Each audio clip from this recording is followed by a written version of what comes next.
Chapter 1830. Sima Puhua comforted him with a look of pity. San Lang, you have understood His Majesty's intentions. It's not that I don't want to help you, but I really don't have the strength to.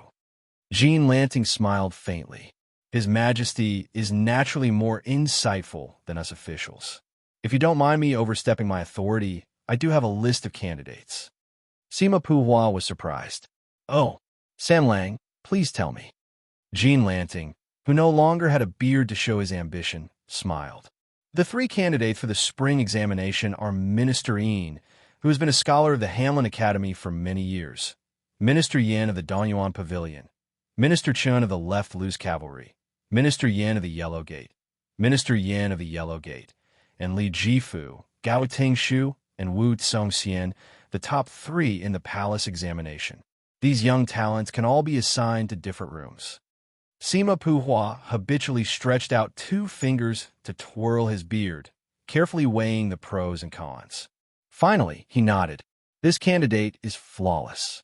San Lang is indeed San Lang. Jean Lanting dismissed it with a smile, as if nothing had happened. Sima Puhua secretly glanced at the man beside him. What a good retreat in order to advance. The old minister, who originally didn't think highly of Jean Lanting's prospects, suddenly gritted his teeth and said in a low voice, San Lang, don't worry. When I retire and return to my hometown, it will be time for San Lang to advance in the Ministry of Rights. Jean Lanting smiled, but didn't say anything. Sima Puhua said softly, San Lang, my 2 disappointing children will be handed over to you in the future. Please take good care of them. Walking to an open area, Jean Lanting raised his head to look at the endless palace ridges in the distance. He said calmly, if I really have such a day, it's not impossible for the Sima family to have 2 ministers. Sima Puhua, who understood the deep meaning, smiled knowingly. He didn't take it seriously, but he was also full of longing. After Qianlong and Huanwen walked side by side for some distance, Qianlong walked toward Zhao Yang, the commandery prince of Changshan. Tantanan also parted ways and walked towards Chunwang. Because of the blind scholar, the old royal prince, who was in a bad mood, clearly didn't expect that the head of the secretariat would take the initiative to approach him. For a moment, he was caught off guard. In terms of military achievements, this member of the imperial clan was actually more outstanding than Yin Jinshuan and Yang Xinxing. Facing an elder who was a generation older than Zhang Jilu and Huanwen, he still felt some respect. The saying that civil and military officials despised each other couldn't be applied to everyone. Qianlong smiled and said, Commandery Prince Changshan, you shouldn't have said those words to Lu Su earlier. Just the mention of that young scholar made him angry. The Commandery Prince of Changshan said disapprovingly, don't tell me that brat will complain to the emperor. Besides, your Majesty doesn't have the time to uphold justice for such a trivial matter, right? Qianlong pointed at his chest and sighed. We scholars are very narrow-minded. The Commandery Prince of Changshan laughed loudly. Lord Qi, what are you saying? How can there be scholars in the world who would trample on themselves like that? Qianlong joked. Otherwise, why is there an ancient saying that it's never too late for a gentleman to take revenge? The Commandery Prince of Changshan was stunned. Then, he said in realization, now that Lord Qi has mentioned it, I understand. You're different from us martial artists. For us, we'll settle our grudges today and never wait a night. Qianlong sighed emotionally for no reason. At the beginning of each dynasty's founding, the imperial court was filled with both civil and military officials. When the dynasty finally fell, the court was filled with civil and military officials shouting without restraint while the military officials could only mutter and moan. The Commandery Prince of Changshan was puzzled. This king originally thought that Lord Qi was helping that brat surnamed Lu.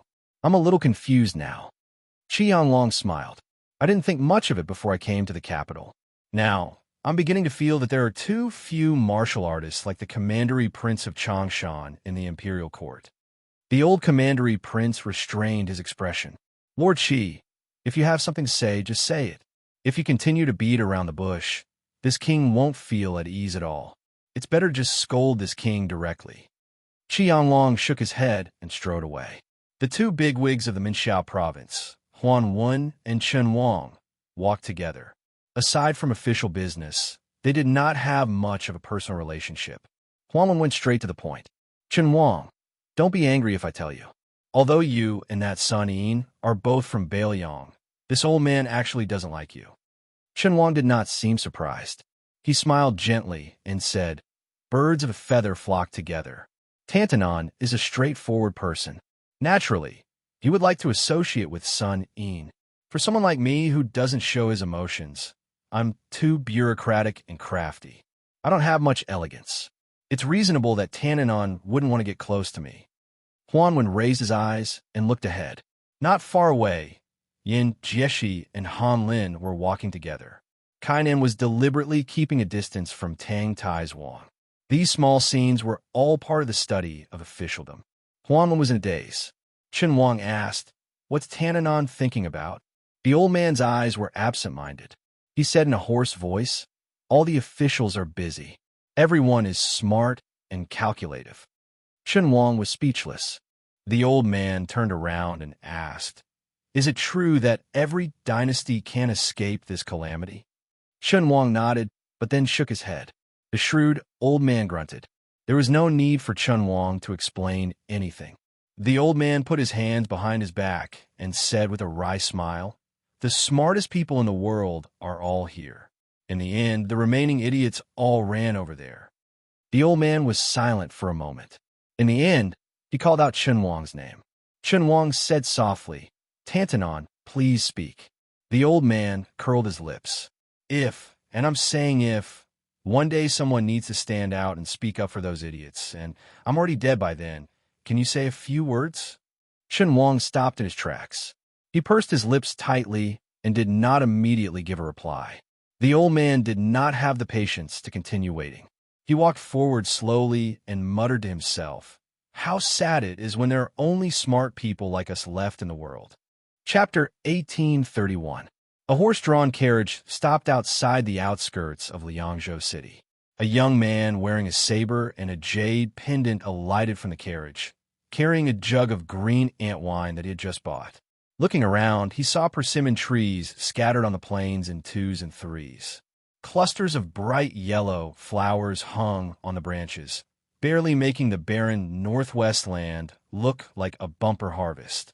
The young man walked forward slowly, from time to time looking at the familiar persimmon trees near and far. He remembered that he often slipped out of the city to wander around this place. He was bored to death, so he gave the persimmon trees many nicknames. Half a li away, the tree with a branch that seemed to be baring its fangs and brandishing its claws was called Hanging Armor. If you saw it in the twilight, it would be a little scary. The short persimmon tree that depended on it for survival had grown a little taller after not seeing it for a few years. At a glance, it seemed to be more fruitful. Its whole body was golden and very cheerful. The nickname he gave it was Little Yellow Robe. The young man continued to walk along a dried-up stream and finally came to a hut that was not surrounded by a mud wall. There were a few strange, crooked elms behind the hut. The hut was empty. The young man walked in front of a tree stump and squatted down. He used his sleeves to wipe off the dust and sat on the stump. He looked around and gently placed the green ant wine on his robe. He shouted at the top of his voice, "Blind old Sue, I brought you some wine." If it was during the last years of Yong Wei, there would definitely be a blind cripple who would run out and take the wine pot from his hand. He would skillfully open the mud seal and lower his head to take a deep sniff. Then a big smile would bloom on that old face of his, like a persimmon tree in autumn. However, when the old man shared the wine with him, he would always take advantage of him and teach him a lesson. When he had some spare money on hand, he could not waste it casually. No matter how small the copper coins were, he had to save them one by one so that he could marry a wife. The world was big, but marrying a wife and having children was the most important thing. At that time, Old Sue always hypocritically said that there was a place called Yinji County in our northern Liangzhou where the women there were the most beautiful. If you, little Sue, could get a young woman from Yinji County to be your wife and send a message to me, I, Old Sue, would go to your family's wedding feast even if I had to walk for 3 days and 3 nights. He remembered that time. After the old man said these words, he carefully asked him if he would find it embarrassing to have a blind old man like him as a guest at a wedding banquet. If the elders and in-laws in your family would dislike it, then old Su would not join in the fun. He would just go back and buy 2 jugs of green ant wine at a reasonable price. At that time, the young man who often brought green ant wine or stolen chickens and ducks to the old man patted his chest and said that his words carried the most weight in his family. When he held the wedding banquet, if old Su did not go, he would get angry with him. He even said that old Su must sit at the main table. At that time, the old man only thought that the young man who often chatted with him was a young man commonly seen in the streets of Bailiang. When he was young, he was like him, the kind of person who never touched the ground. He always floated around and was restless. Therefore, when he heard that he would be invited to sit at the main table for the wedding banquet, he was happy but did not think too much about it. He also did not associate the arrogant young man with Mount Xingliang. There were too many people in the world with the surname Su, weren't there? At that time, the young man always revealed his longing for a place outside of Bailiang. He wanted to be a chivalrous Jianghu wanderer who used the best sword, drank the strongest wine, and found the most beautiful woman in the Jianghu. She would definitely be the kind who was prettier than the women in Yinji County. The old man always sang a different tune to the young man. He used the tone of an experienced person to tell him that he should not be so ambitious. No matter how good the Central Plains was, it was not his home. At that time, the young man also sighed with emotion and said that he also understood this principle. His master who taught him how to read and write at home once said, "For a young man, 10 years is not considered a long time after leaving home. For an old man, leaving home with just 1 step is a long journey." After the old man heard this, he laughed and said that your family's teacher was really knowledgeable. How could he teach a half-baked disciple like you? Sometimes the 2 of them would sit together and chat. The old blind man, old Su, would sit on a tree stump next to them. He would lean on his walking stick with both hands and secretly doze off while basking in the sun. Perhaps many years ago, on the battlefield of the Western Fortress, there was a young soldier from the old barracks. His legs were not crippled, his eyes were not blind, but he also had a similar scene. He would also doze off under the sun. The only difference was that the walking stick in his hand had been replaced by an iron spear. Perhaps there was a large banner with the character Su not too far away, flapping loudly in the wind. Now it was already the beginning of autumn in the 3rd year of Xiangfu. The blind man, old Su, had died long ago. Naturally, there would be no more chatter. The old man did not live long enough to drink the young man's wedding wine. The young man had once promised the old man that after the old man died, he would personally carry the coffin and send the old man off. But the young man did not do it. At that time, he was far away in Jiangnan. He did not go to old Su's grave. He only gently poured the green ant wine on the ground in front of the tree stump. When he bent down to pour the wine, he said softly, "Old Su, I secretly bought this wine from the wine cellar, she sure. Now that the world is not peaceful and there's going to be a war soon, our Bailiang has begun to prohibit private brewing among the people. Therefore, this pot of wine is not cheap. If it wasn't someone familiar, the shop might not have dared to sell it to me. The proprietress's daughter is now full of life. A woman changes 18 times between childhood and womanhood. I heard that the girl has taken a fancy to a young scholar from outside the city. He is currently teaching at a private school near her home. When I was buying the wine earlier, the proprietress even made fun of me, saying that I was late. Her daughter has actually waited for several years. You see, I really didn't brag to you back then. I told you that the girl had good taste. Otherwise, she wouldn't have chosen me. There was some regret, like an old dog lying in the corner of the street, whimpering by itself. It was slow and long, scratching at the heart and lungs. He left the wine pot on the tree stump and stood up to leave. The carriage returned to Mount Xingliang. At present, there were 2 places in Bailiang Palace that were famous throughout the world.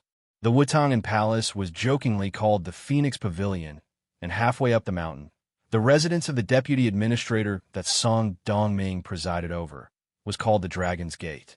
Just as he returned to Mount Xingliang, An official of the Dragon's Gate rushed over in a hurry and reported to him that the deputy administrator had important matters to discuss. When he saw Song Dongming personally standing in front of the low official residence and waiting, he knew that regardless of whether the news was good or bad, it was definitely not a small matter. Otherwise, given the composure of one of the former prime ministers of Liang, he would not be so impatient. As expected, Song Dongming waited until he came closer before turning and walking into the official residence in the middle. His voice was slightly urgent as he said, "The 4 pieces of news have been gathered together. They are respectively related to Liuzhou, the Central Plains, the capital, and Beimei. They are all considered by the prince." Su Fingyan smiled and said, "Then let's talk about the news from Liuzhou first." Song Dongming nodded and said, "There is an urgent spy report from the military town of the Phoenix Division closest to the western regions. Chao Wei and Xianxia have arbitrarily changed the strategy set by the Governor-General and have chosen to take the initiative to attack.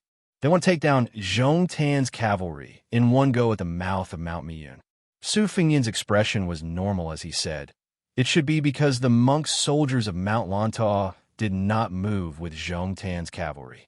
Song Dongming said worriedly, "Even so, the difference in strength between the two sides is not large. Isn't it against the original intention of Liuzhou to use troops to exchange lives in a head-on clash?" Su Fingyan shook his head and said, "If we are unable to wipe out Zhong Tan's cavalry at the mouth of Mount Miyun, then this battle will be meaningless. It can even be said that their greed for merit has caused Liuzhou to fall into a passive state. But since even Xianxia is willing to take the risk with Chao Wei, I believe in their foresight." Song Dongming sighed and said with a bitter smile, "These two fellows are really troublesome." Su Fingyan smiled and said, "If they win, there might be an unexpected surprise." Song Dongming understood and said, "That's true.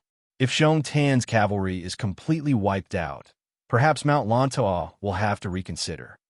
Chapter 1832. Su Fingyan asked, "What's the news from the Central Plains? Is it that when Tai and Ma Zhongxian are finally no longer obstructing the grain issue?" Song Dongming smiled and said, "This can't be considered important news." Su Fingyan was slightly surprised. "There's a change in the situation that's more important than this." After Song Dongming and Su Fingyan took their seats in the meeting hall, this deputy administrator of Beiliang, who had already been acknowledged by the Ministry of Personnel of the Liang Imperial Court, had a playful look in his eyes.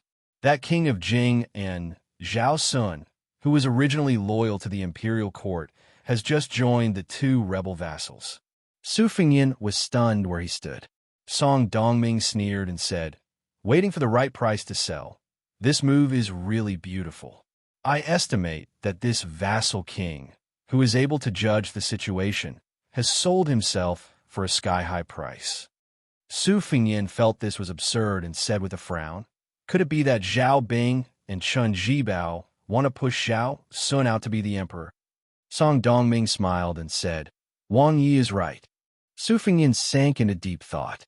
If one added the Jing and rode in the middle of the Central Plains and the western Shu and southern Zhao that had long been controlled by Chun Zhibao, then the entire area south of the Guangling River was completely united. Half of Liang's territory was already in the hands of the 3 vassals. At this time, the king of Yin, Zhao Bing, who was the first to start the war and had the most power, seemed to be the most qualified to ascend to the throne and rule with Liang by dividing the river. However, in reality, it was the exact opposite. Zhao Bing was the least suitable to change his official robe for a dragon robe. No matter how bad Song Yushu described the emperor of Liang in the imperial edict, the entire court, especially the nobles led by Gangnam Du, were still loyal to Great Peace City. Zhao Bing was not suitable to stand out, and Chun Zhibao, who did not have a proper surname, was even more unsuitable. Thus, the king of Jing, Zhao Sun, became the most difficult choice. In the Liang dynasty that had not yet annexed the Central Plains, Zhao Sun and his son's branch of the Zhao clan were actually far more suitable for the orthodox status than Zhao Heng's branch of the Liang dynasty.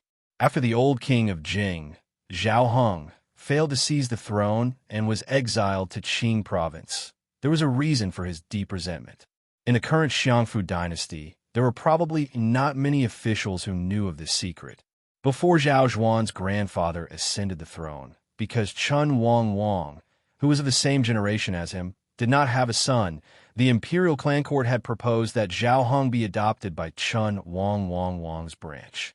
However, the process of Zhao Zhuan's grandfather ascending the throne was even more confusing than that of his son, Zhao Zhuan. In the end, Zhao Heng's identity became a muddled matter that even the elders of the imperial clan court could not understand. However, if this old matter was brought up again now, it was better to be early than coincidental. It could be said to be just right. Su Fengyin did not feel any jealousy toward Zhao Sun's meteoric rise, but he could not help but laugh.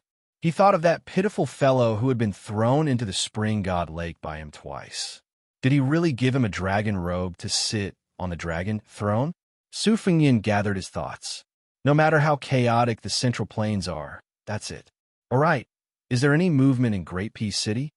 Out of habit, Song Dongming used his thumb and forefinger to rub a jade pendant hanging from his waist. He smiled and said, "The eunuchs in charge of the Directorate of Credentials have all moved out. They're on their way to Bailiang with a large pile of fresh imperial edicts and decrees." Su Fengyin said in bewilderment, "A large pile?" Song Dongming couldn't help but laugh. Otherwise, why would they need 3 or 4 eunuchs from the Directorate of Credentials to go out together? The most important is your title of Pillar of the Country, and the posthumous titles for Lu Jinu, Wang Lingbao, and the other generals of the Bailiang Frontier Army.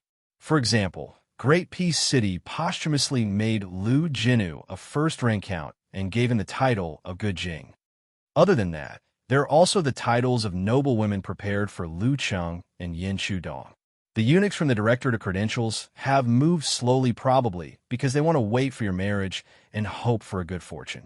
From this, it can be seen that the sincerity of Great Peace City this time is like the mud to the clouds compared to the last 2 times. Su Fengyin sank into deep thought. Song Dongming did not disturb this young vassal king's thoughts. Song Dongming looked calmly outside the room, his thoughts flowing. The greatest feeling of this Bailiang civil official was the rise of Lu Xianxia in the imperial court of Liang. This person was able to be made a marquis and become a minister, not because this old man of the spring snow building was skilled in the officialdom, but because he was too talented and had great military achievements. But the timing of Lu Xianxia's rise was worth considering. He believed that Lu Xianxia himself might not be as full of himself as the officialdom of Jingdo imagined. He might even be walking on thin ice compared to when he was the commander-in-chief of the Southern Expedition. Being in a high position under the general trend, what would happen when the general trend was gone? Would he be able to retire after succeeding? The old Prince of Liang, Su Zhao's evil title, and the old Grand Secretary Zhang, Julu's family extermination, were they not examples of what happened before? The 2 emperors of Liang before the current son of Heaven Zhao Zhuan each wore 2 dragon robes. One was wise and powerful, the other grand and magnanimous. But it was undeniable that the sleeves were dripping with blood. The 2 emperors were not incapable rulers who would willfully kill the innocent. But when they wanted to kill someone, the person they killed was always the person with the greatest merit. Was Lu Xianxia not worried that he would become a sacrifice when a new emperor after Zhao Zhuan ascended the throne? Song Dongming finally understood. It was not difficult to make a living in the officialdom of Liang. Great Peace City could accommodate scholars like Qi Yanglong and Huan Wen, who were both talented and virtuous. It could also accommodate scholars like Wen Shoren and Jean Lanting, who were angling for fame. It could also accommodate scholars like Sima Puhua, who only cultivated through official means. But it could not accommodate those scholars who insisted that the people were important and the monarch was not important. Similarly, it could not accommodate people who had no merit.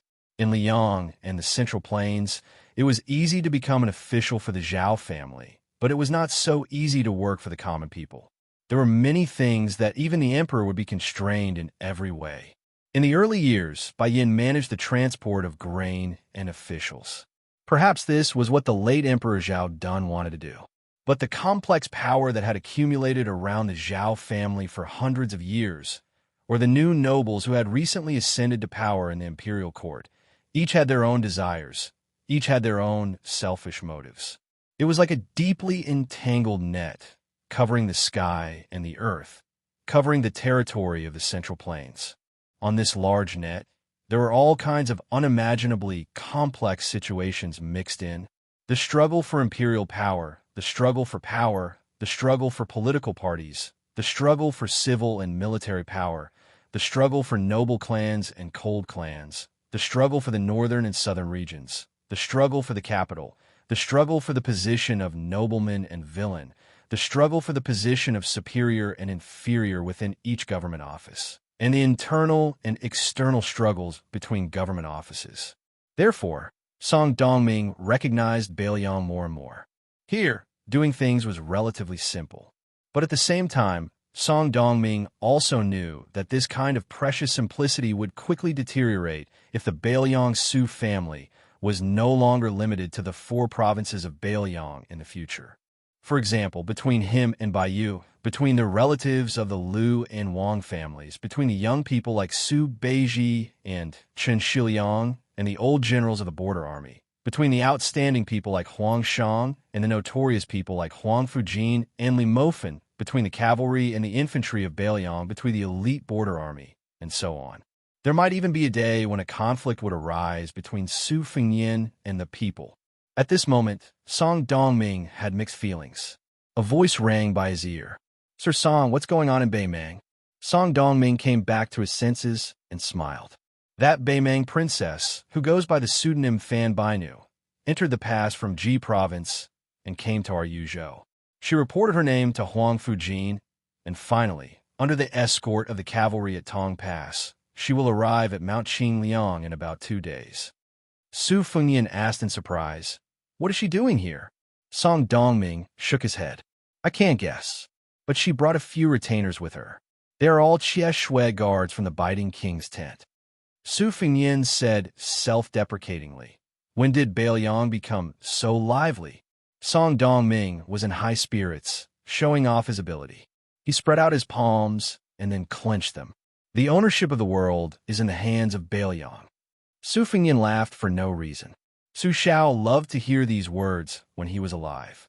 Song Dongming laughed and asked, "Does your highness not like it?" Su Fengyin smiled and said frankly, "There is no one in the world who doesn't like to be flattered." After saying this, Su Fengyin's expression became somewhat lonely. After Su Xiao became successful and famous, as he gradually grew old, perhaps the only regret of that old man's life was that he had never heard his son say a single good word about him. Not a single word. Chapter 1833. A group of 500 elite cavalrymen from Tongguan escorted a carriage to the outskirts of Liangzhou City. Captain Xian Ma, who was personally leading the team, did not meet with the local garrison. Instead, 2 leaders of the Fushui Fong in Liangzhou City took over and led the carriage quietly into the city. They went straight to the mansion of the deputy Jidushi, where Yang Xinxing, the veteran general of the spring and autumn period, was in charge. A graceful woman wearing a curtained hat walked down from the carriage. However, compared to the women's clothes in the Central Plains, which were called shallow dew by the scholars, the woman's bamboo curtain hat looked coarse and unbearable. She was followed by 3 strong retainers. They looked calm and confident, like tigers and wolves. Their hair accessories were strange, and they did not look like Bailiang people. Fortunately, the street outside the mansion of the deputy Jidushi of Bailiang Road was empty at this time. Otherwise, it would be hard to avoid wild and fanciful thoughts. The middle-aged man closest to the woman looked at the style of the mansion and asked her a few questions in a whisper. After getting the answer, his face was full of anger. The woman with the special identity immediately reprimanded him in a low voice. The burly man was obviously still a little dissatisfied. He muttered and didn't stop. Under the curtained hat, the woman seemed to be helpless. The Chieshweb bodyguards were all direct descendants of the Norland officials of the grassland, and the one beside her was even more unusual. She was actually curious about the young lord's choice of meeting here. According to the spies of the western capital, Yang Xinxing, the general of Liang, did not have a good time in Bailiang Road. The mansion temporarily under the old general's name was not supposed to accept such an important military mission. However, since Mount Qingliang had made such an arrangement, as a guest from afar, she had no choice but to accept. In fact, the worst situation she expected was that she would not even see the outline of Liangzhou city, and the four of them would quietly die on the way. Now that the young vassal king was willing to show herself, it could already be considered a good result. Her familiarity with Qingliang Mountain and the northern Liang Iron Cavalry was far from what the three proud and arrogant Xianxia guards beside her could compare to. In their entire lives, these three people had probably only interacted with the remnants of the Southern Dynasty, and their knowledge of the Northern Liang border army was only limited to some rough military intelligence reports. The person leading the way for them was a middle-aged man with an amiable demeanor. His clothes were decent, not extravagant, but exquisitely ironed. Beside the middle-aged man, who looked like the steward of the mansion, there was a young maidservant. Her face was delicate, but she had a voluptuous breasts, a thin waist, a plump buttocks, and long legs. If she were lying on the bed, perhaps she would look very much like a rouge horse. Even the woman in the curtained hat could not help but look at the maidservant, not to mention the Xianxia bodyguard beside her. He did not hide the passion in his eyes. He swallowed and suddenly laughed. He sped up and reached out to touch the maidservant's slender waist. The woman in the curtained hat did not have time to stop him. However, the burly Xianxia bodyguard did not succeed either. His arm was gently held by the middle-aged manager who had turned around and stopped walking. The burly Xianxia bodyguard struggled hard, but he could not move. He suddenly felt that he was facing a great enemy. There was no longer any contempt in his eyes. However, no matter how hard he tried, he could not break free from the manager's white fingers. The middle-aged manager did not look at the Xianxia bodyguard at all. Instead, he looked at the woman in the curtained hat and said with a smile, "This is not your Beimang. There has never been a custom of giving beautiful concubines and maidservants. If you have the ability to make a woman fall in love with you at first sight, then that is true ability. If you don't, this lady, you should obediently restrain the people around you. Otherwise, I believe you are familiar with how Bailiang treats its guests in the past 20 years. After saying these words, the middle-aged man calmly loosened his 5 fingers. The burly Xianxia bodyguard was caught off guard and staggered backward. The other young Xianxia bodyguard quietly stepped forward and reached out to support him. Only then did he stand firm. The Beimang bodyguard, who had lost face, was furious. He reached out to grab the white rainbow saber at his waist that only members of the royal tent could wear. He was about to draw the saber in anger. The middle-aged man remained indifferent towards this. His face was still that calm and amiable expression. He shot a glance at the muscular northern Mang man who seemed to only have muscles but not brains, and said with a smile, "If you want to use this to test our prince's bottom line, then as a servant, I can't help but give you a word of advice. This action is meaningless and meaningless." The burly Xianxia bodyguard immediately restrained his irritable expression. However, he still held the beautiful saber and stared at the hidden martial arts master in front of him. At the same time, the bruise on the wrist holding the saber instantly disappeared. It was obvious that the middle-aged manager's skills were not ordinary, and this Xianxia bodyguard who had purposely made himself look wretched was definitely not someone easy to deal with. The woman in the curtained hat asked indifferently, "Sir, you shouldn't be the manager of this deputy provincial governor's mansion, right?" The middle-aged man did not hide anything.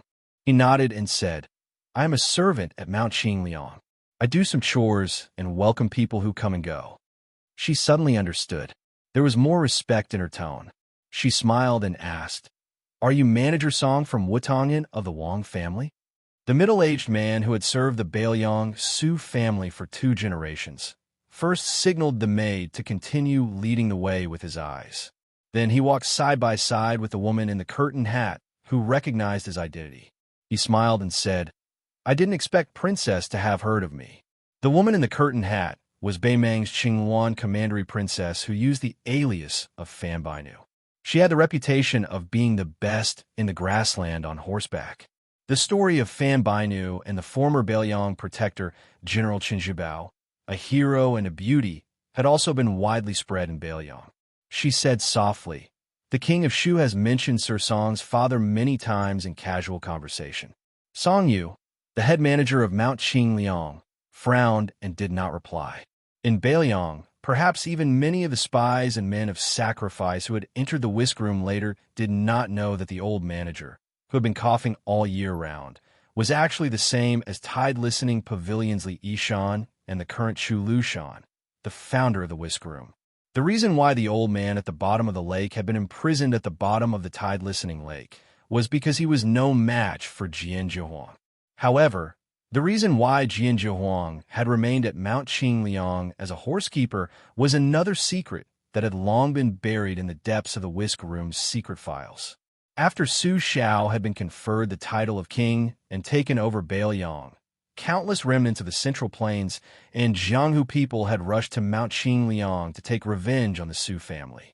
If it could be said that they had not been able to kill the old crippled butcher, even after exhausting all means at their disposal, it was because Su Xiao had Su Yanbing and Han Laozhan, Wang Xiu's junior brothers, serving as his personal retainers. Then, at that time, His Royal Highness Su Fengyan, who often roamed the 3 prefectures of Beiliang, had servants and retainers at his side. If it could be said that the servants and retainers at his side could be said to be able to compete with the other Beiliang's junior brothers, who also did not engage in proper work, then it could be said that they were not enough when faced with a true Jianghu expert or top assassin. How could Su Fengyan still be alive and kicking? At that time, Song Yu, the steward of Wutangan, who was an inconspicuous person with a gentle voice and a mild temper, seemed to have been busy paying for His Royal Highness's drinks and wine in his early years, and giving gold and silver plaques to the wanderers who caught his master's attention. He seemed to be a harmless guy who only knew how to clean up after His Royal Highness's mess. This was the truth of everything. Before White Fox's face read through all the secret manuals in the tide-listening Lake Marshall Library, there was actually another person who had accomplished this feat first. This person was Song Yu. Although he had been seriously injured when he was young and had an incurable disease, resulting in his body being only at the level of Level 2 Master, regardless of whether it was his high vision or the various Finger Mystery Realm secret skills that he had learned from others, Song Yu could be said to be worthy of the title. He was the second person after Su Fengyan of Mount Liang. When Fan Bainu was led by Song Yu to a lakeside pavilion, he recognized the young king almost at first glance. Chapter 1834. There was no distinction between the host and the guest in the pavilion. The young king was surrounded by a graceful scholar in white, a tall and majestic old man, and a middle-aged man who looked 60 to 70% similar to the old man. After seeing Fan Bainu and the others, the young lord slowly got up and walked to the top of the stairs. With a smile on his face, he welcomed the princess of the enemy country who had quietly sneaked into Liangzhou. Fan Bainu didn't know why, but she didn't feel relieved after seeing this scene. Instead, she hated this young man even more. She didn't know why. Maybe it was because this person forced Xun Jibao to leave Beiliang. Maybe it was because this person was the eldest son of Su Xiao. Maybe it was because the tragic battle at the Calabash Gate spread to Beimang. Maybe it was because she had just heard the news of Hong Jingyan's death not long ago. Fan Bainu quickly suppressed the disgust in her heart and tried to keep herself calm. After all, in front of Su Fengyan, a master of martial arts evaluation, if she showed a little bit of abnormality, she would be caught. Although the 4 men were originally drinking wine, there was a small and exquisite table of yellow rosewood in the pavilion. A whole set of tea sets was available. This was probably the way Beiliang treated their guests. They treated women who were not on the battlefield. Sure enough, the beautiful servant girl with the enchanting figure followed Fan Bainu up the stairs. Her eyes were gentle and her steps were light. She sat on one side of the table and skillfully began to make tea. Following the conclusion of Hong Jia's journey to the north, There was no lack of remnant citizens of the spring and autumn period who brought the northern Mang nobility the atmosphere of the Central Plains culture and elegance. Drinking tea was one of them. Before this, Northern Mang's impression of tea drinking in the Central Plains was nothing more than the two actions of placing the tea leaves and pouring the tea. Now, even the 7 prohibitions and 12 amenities, which were even more elaborate than during the Great Phone Dynasty, had become a set of rules, and they even looked like they were being followed. Su Fengyin sat down again and looked at Fan Binu, who had taken off her veil hat. He introduced the other people to her. They were Mr. White Lotus from Dragon Tiger Mountain, Yang Xinxing, the current deputy provincial governor of Bailiang, and Yang Huchen, the son of Yang Xinxing, who was temporarily the deputy general of Jizhou. In the end, he added that they were not outsiders, so she could speak freely. When Fan Binu was carefully considering her words, Su Fengyin suddenly looked at the 3 Beimang guards outside the pavilion. He retracted his gaze and slowly said to her, "If this king did not remember wrongly, the white rainbow saber with the golden peach leather sheath was produced by the Yelu royal family 30 years ago. There were only 16 sabers in total. Excluding the few in the king's tent, there were only 9 sabers in the whole Beimang. Huang Songpu, Lu Gui, and Yang Yuanzhan had all received them. The last 2 sabers seemed to be from Dong Zhuo, who became the king of the South Courtyard, and Zhong Tan, who was promoted to Xia Zhemo. This king can carry this saber on his waist, and it seems to be an old item that has been hung for many years. This king's status is not lower than that of Commandery Princess. Why don't we go into the pavilion to drink and taste our Bailiang's green ant?" A trace of surprise flashed through Fan Binu's eyes. She was about to speak, but the young king's next words almost made her stand up in anger. "The reason why I know the origin of this saber has nothing to do with encyclopedic knowledge. Tide Listening Pavilion has long known the real appearance of this saber. It seems that Su Xiao personally took it from the waist of a Yelu prince on the grassland in the early years.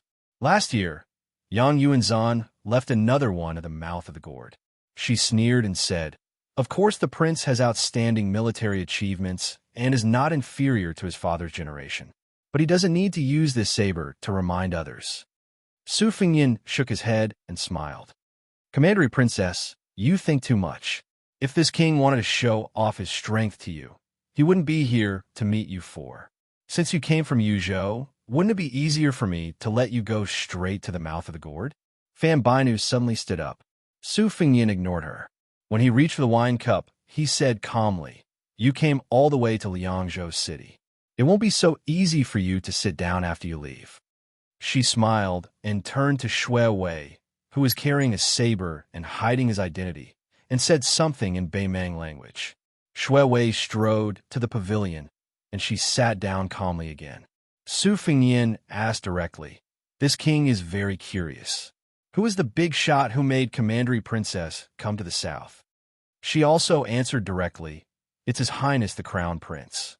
Su Fengyin was not too surprised. He grunted and said, "Then how much did he offer to buy the throne of Beimang?" Fan Binu shook his head and said, "Your Highness' words are a bit biased. Who will sit on the Northern Mang Dragon throne in the future? Your Highness' decision today will indeed have quite a bit of influence. However, it still hasn't reached the level where Your Highness is implying." Su Fengyin smiled and said, "It won't be? Then why did Commandery Princess come to Beimang at the risk of being beheaded? To eat the northwest wind?" Fan Binu wanted to say something, but stopped. The servant girl, who had been concentrating on brewing tea, had finished distributing the teapots. She should have served the tea, but she did not dare to disturb the two sides. She seemed to be in a difficult position. Su Fengyin came to her rescue and said, "Commandery Princess, this is this year's new tea from the spring deity lake. Try it." However, Liangzhou is not like Lingzhou. There is not much water in the well, not to mention the sweet spring in the forest. So, Commandery Princess, please make do with it."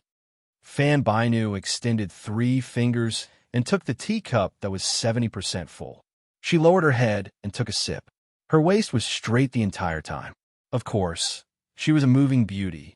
She had a cold and inviolable aura around her. This aura that could keep ordinary people at a distance was exactly what a certain type of person wanted. It was believed that almost all men, if they had to choose between this commandery princess and that servant girl, would choose the former. However, Su Fengnian's eyes were clear the entire time. He did not pay any attention to the cowardly servant standing behind commandery princess Qingwan, who was sizing him up with his hand on his blade. After she gently put down the teacup, Su Fengnian said, "This king originally believed that it was Yelu Dongchuang's idea. After all, before this person returned to Beimang, he had specially gone to Mount Wudong to meet with me under the accompaniment of Deng Mao. At the time, he had also made a price. Back then, Hong Jingyan's Ruren cavalry was able to leave the mouth of the gourd intact. Firstly, it was because he had tactfully avoided battle. Secondly, it was because the matter of the Ruren cavalry was mentioned in the transaction. In addition, our main target was Yang Yuanzhan's main army, so we were not willing to waste our forces on the Ruren cavalry.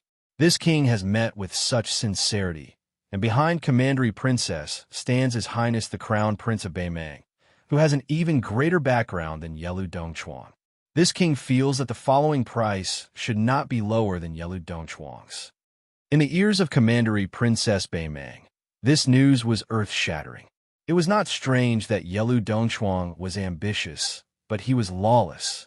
Before the dust of the first great battle of Liangmang had even settled, he had already made a deal with the king of Beimang. If this was confirmed by the king's tent of the grassland, the two surnames that appeared to be in harmony but were actually at odds with each other would inevitably set off an unprecedented storm of blood. As a result, Su Fengnian's following joke did not make her feel the slightest bit funny. Instead, she felt a chill all over her body. For example, this king was still the idol His Royal Highness. When he met those rangers who mistakenly thought he was a master of Jianghu, he admired them very much. If they received less money, this king would not only not be happy, but also be angry. He would feel that they looked down on the identity of His Royal Highness. So this time, when His Highness the Crown Prince sent Commandery Princess to Beimang, "You must bring enough money." She gently exhaled, staring at the young king for the first time, or it could be said that it was the first time she looked at the young man, but she was not in a hurry to speak. Suddenly, Su Fengnian looked up at the two expressionless ordinary guards outside the pavilion. "Huh? There's a murderous aura." Commandery Princess Qingwan was stunned at first. Then her expression changed dramatically, and she immediately turned her head to look. But under the gaze of the people in the pavilion, the two guards were at a loss. In an instant, someone in the pavilion unsheathed his sword. The power of this sword was not weaker than Gu Jiantong's thunder of mind. Chapter 1835. Because of Su Fengnian's line of sight, both inside and outside the pavilion by the lake were also staring at those two cowardly Shui guards. So much so that when the tall and sturdy man with the golden blade in the pavilion suddenly attacked, even Fan Bainu, who was sitting behind him, didn't have time to show the slightest expression of alarm. The situation changed too quickly. Moreover, the momentum of that saber strike was too fierce, like a strong snowstorm that suddenly came during winter on the grassland. It was as if there was an immortal inside and outside the pavilion. Mr. White Lotus, who came down from the Dragon Tiger Mountain and then went up the Qingliang Mountain, was still habitually looking outside the pavilion with a smile. Baiyu was still holding a cup of green ant wine in his hand, and the ripples in the white porcelain cup were light. Yang Xinxing and Yang Huchen, who were leaning forward slightly, also put their attention on the two cowardly guards outside the pavilion. This pair of fierce generals on the battlefield were really eyeing them covetously, and they even had the unique majesty of fierce generals on the battlefield. And Princess Qingwan of Beimang maintained the posture of looking back with her back straight. Her slanted shoulders were round and attractive. The maidservant who was cooking tea was still paying attention to the charcoal fire with her head down, fearing that it would spoil the fire. The flickering light of the fire shone on her delicate face, imperceptibly adding a bit of radiance to her. In fact, the cowardly guard in the pavilion who attacked silently from the moment he unsheathed his blade to the moment he chopped down. So this blade shouldn't have instantly released such a powerful aura when it was close to the young lord's head.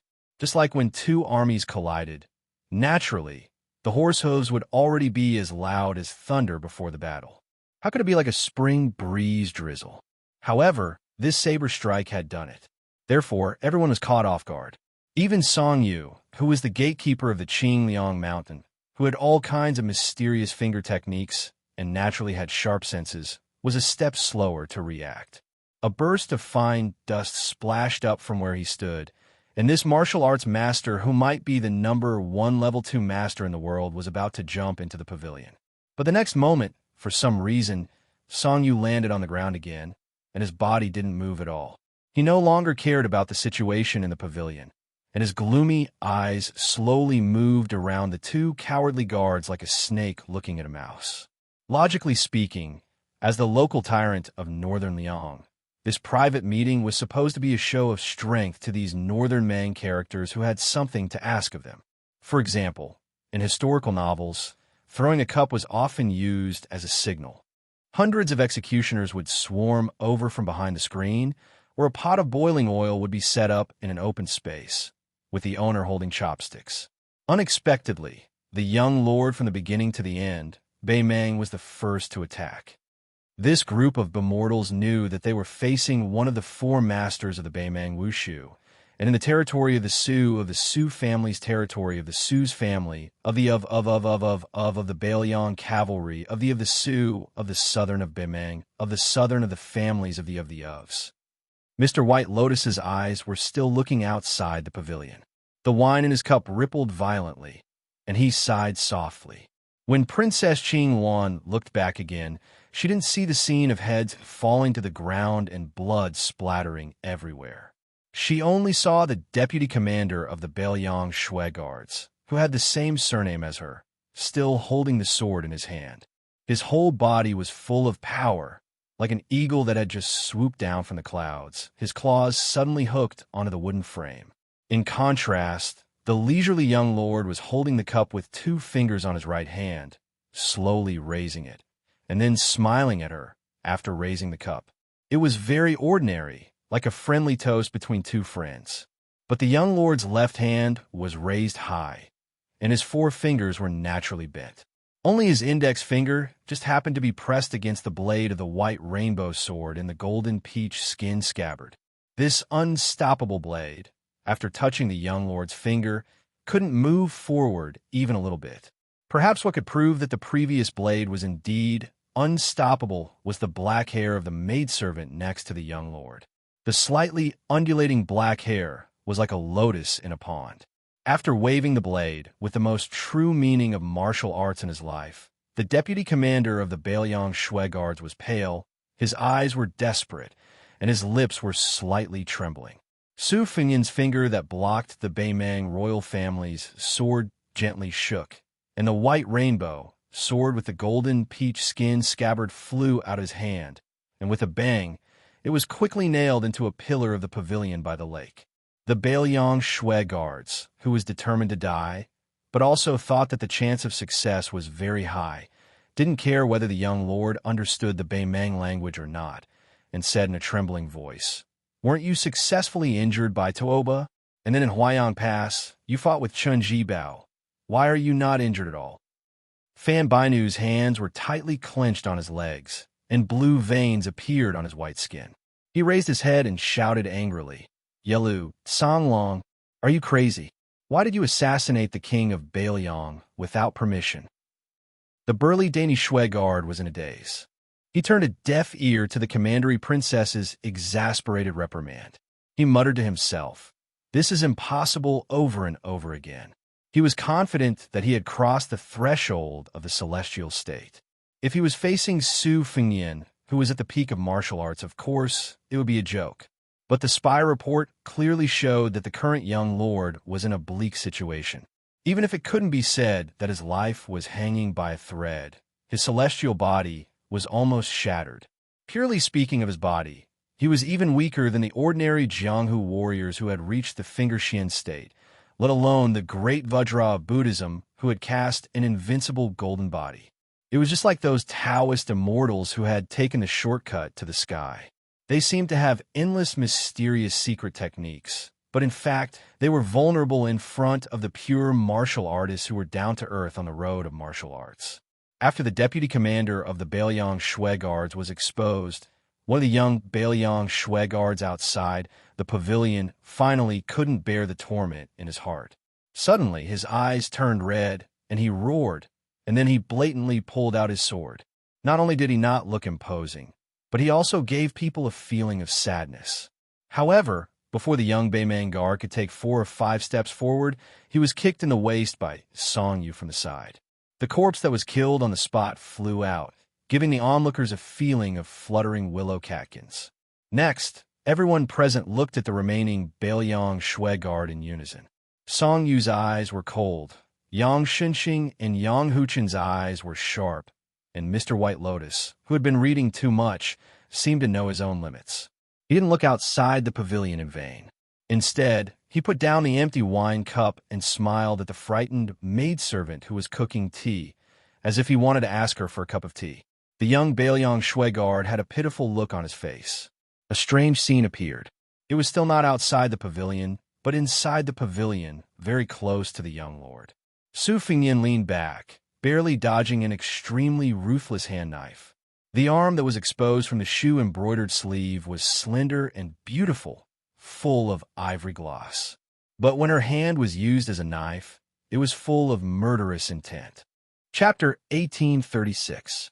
If he was stabbed in the neck by this seemingly ordinary hand knife, he believed that it would be even easier than being chopped in half by the white rainbow sword. Princess Qing Wan, who was at a loss, stared blankly at the harmless maidservant who was brewing tea. The corners of her mouth held a faint smile, and the lingering charm between her graceful brows even remained the faint fear that she had deliberately faked after the previous unforeseen event. She twisted her wrist. The hand knife swept horizontally towards the young king's throat. The next moment, Su Fengyan held 2 arms with both hands and blocked 2 hand knives at the same time. One hand knife was from a mysterious maidservant who was cooking tea, and the owner of the other arm, even Songyu, who knew everything about the Qingliang mountain, probably didn't expect it. Princess Baimang widened her eyes and couldn't help but have a look of disbelief on her face. She didn't know when a girl was standing next to her. She stepped on the table with 1 foot, and her hand knife was probably only a thin line away from the temple of the maidservant who was sitting sideways. Su Fengyan didn't look at the maidservant who was cooking tea, but raised his head and smiled helplessly at the little girl who still had the childishness of a girl's body. In front of so many distinguished guests, it's not appropriate for you to make a bloody scene, right? The girl snorted with a fake smile, retracted her hand, and then jumped up, grabbed the eaves of the pavilion by the lake with one hand, and disappeared after a light flip. Su Fengyan turned his head and said to the maidservant, "What is your relationship with the little girl in the princess's tomb?" The eyes of this young maidservant, who was actually very good-looking, were still gentle, without the slightest ruthlessness of ordinary Jianghu killers. She turned her eyes and saw that the young king was holding her hand, and there were drops of black blood oozing out from his fingertips. She raised her sharp chin again and saw that between the young king's eyebrows there was a purple gold mark, as if an immortal had opened his third eye. She used the most mellow Gangnam-do voice and said softly with a smile, "Your Highness, you have a good method." Su Fengyan laughed it off. Blood that was as black as Su Fengyan's fingertips seeped out of the corner of her mouth. Her face was filled with relief as she slowly closed her eyes. After Su Fengyan let go of her arm, he held her shoulder and let her lie on the yellow rosewood table.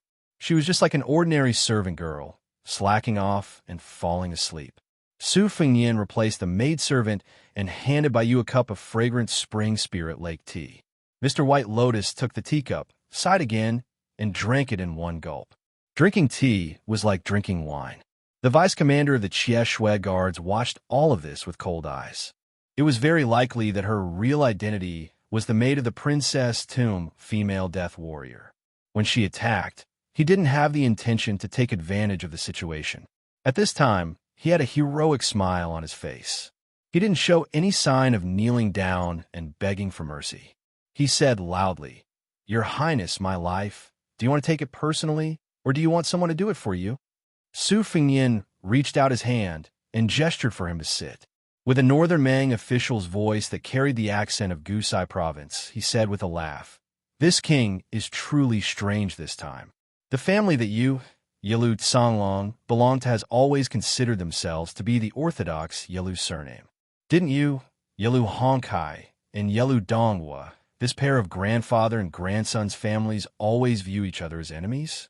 You all hate that Yilu Honkai, who had been loyal to the emperor for 3 dynasties, led down the previous emperor.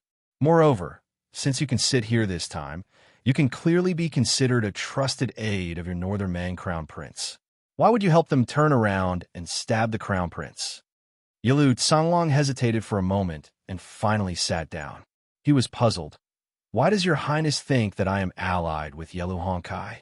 The assassination of your highness came from the Beimang's crown prince. Isn't it more reasonable?" Su Fengyin didn't answer his question and asked, "Before you unsheathed your sword today, have you not used it for at least 2 years?" Yilu Songlong nodded. Su Fengyin's mouth curved up. This king also knows this kind of unorthodox sword training method that emphasizes the mind and not the strength. Tuoba Chunsun must have secretly told you. Yilu Songlong's mouth was slightly agape. Obviously, this young vassal king who could calculate was right again. Su Fengyin explained with a smile. When this king was traveling around the Yang Lake, he often became a fortune teller. He didn't cheat every time. Yilu Songlong's mouth twitched. Su Fengyin raised his cup and took a sip of green ant wine. He narrowed his phoenix eyes and asked with a smile, "You don't believe me?" This famous deputy commander of the Shui guards didn't say anything. He was still skeptical. Su Fengyin laughed and pointed at himself. "It's actually very simple. The ancestor of your sword technique is far away, but right in front of you. Perhaps no one noticed that when it came to Jianghu matters that didn't help the world, this young king seemed to be much more carefree." Yilu Songlong laughed involuntarily. So that's why. His family was close to the war god, Tuoba. Everyone in the grassland knew about this. Especially him and Tuoba Chunsun were sworn brothers. Yilu Songlong exhaled heavily and asked with a smile, "Your highness hasn't told me yet. How do you know that it was actually Yilu Dongchuang's idea that I went south?" Su Fengyin said seriously. This king also only knew about it now. Yilu Songlong's expression turned sluggish. He was so aggrieved that his blood boiled. Yilu Songlong suddenly smiled and cupped his fists. "This time I took the risk to assassinate your highness. It has nothing to do with Yilu Dongchuang. It's just that I admired your highness's reputation as the #1 person in the world. I couldn't help but make a move. Originally, that move was for the Shui guards at the beginning of next year. I hope your highness will be magnanimous enough to forgive me for this. I believe your highness can understand the thoughts of a martial arts fanatic like me. If this small matter causes a misunderstanding between the 2 kings and delays your grand plan of conquering the world, I, Yilu Songlong, will not be able to absolve myself from the blame, even if I die 10,000 times." Su Fengyin's eyes were playful. Just as Yilu Songlong was about to instinctively think about the deeper meaning of the young king's words, this burly man suddenly turned his head with difficulty and looked at the insignificant woman in his eyes. What Fanbai knew? What Beimang's first commander?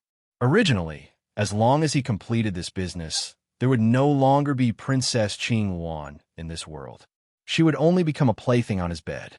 Could it be that the good-for-nothing crown prince had the guts to say no? If he, Yilu Songlong, was really annoyed when the Beimang imperial court was turned upside down in the future, even the crown princess who won the title of Hangu in the chess and sword music school would also be snatched into his pocket. But at this moment, the Shui guard's vice commander, Yilu Songlong, was clearly a dying man. A dagger pierced through his thick neck, and the Beimang princess, who was holding the dagger with both hands, quickly pulled it out after her successful attack. Her movements were clean and efficient, without the slightest hesitation. Yilu Songlong covered his bleeding neck with one hand and pointed at the woman with the same surname, who was even more ruthless than him, with the other hand. Fanbai Nu gently put down the dagger and didn't look at Yilu Songlong at all. She stared at the young king across the table. Your Highness, now you and I can continue the original topic. I will still do the business for His Highness the Crown Prince. And now, Your Highness seems to have no other choice. Chapter 1837. Su Fengyan expressionlessly pointed at Yelu Songlong's corpse lying in a pool of blood. To put it bluntly, he can appear here, can speak and do things for Yelu Dongchuang. Then no matter whether Yelu Dongchuang really wanted to kill this king or not, it means that this king and your crown prince, who can't do anything right, are not reliable at all. If you put yourself in his shoes, how would you feel? She bites her lips so hard that she doesn't even notice the scarlet blood oozing out. Beimang Princess, who is not stupid, has no answer to the young king's question. No one here is a fool. She doesn't want to and disdains to say those words that go against her heart. Even if Yelu Dongchuang did have the sinister idea of killing two birds with one stone from the beginning, but compared to Beimang's fatuous crown prince, whose confidant was successfully instigated by his mortal enemy, the former is still a more suitable business partner. After all, this business is not as simple as tens of millions of gold and silver, not hundreds of officials' hats, and not even the military power of 200,000 or 300,000 people. It is related to Beiliang, Beimang, and Liang, these two countries. In a real sense, the whole world.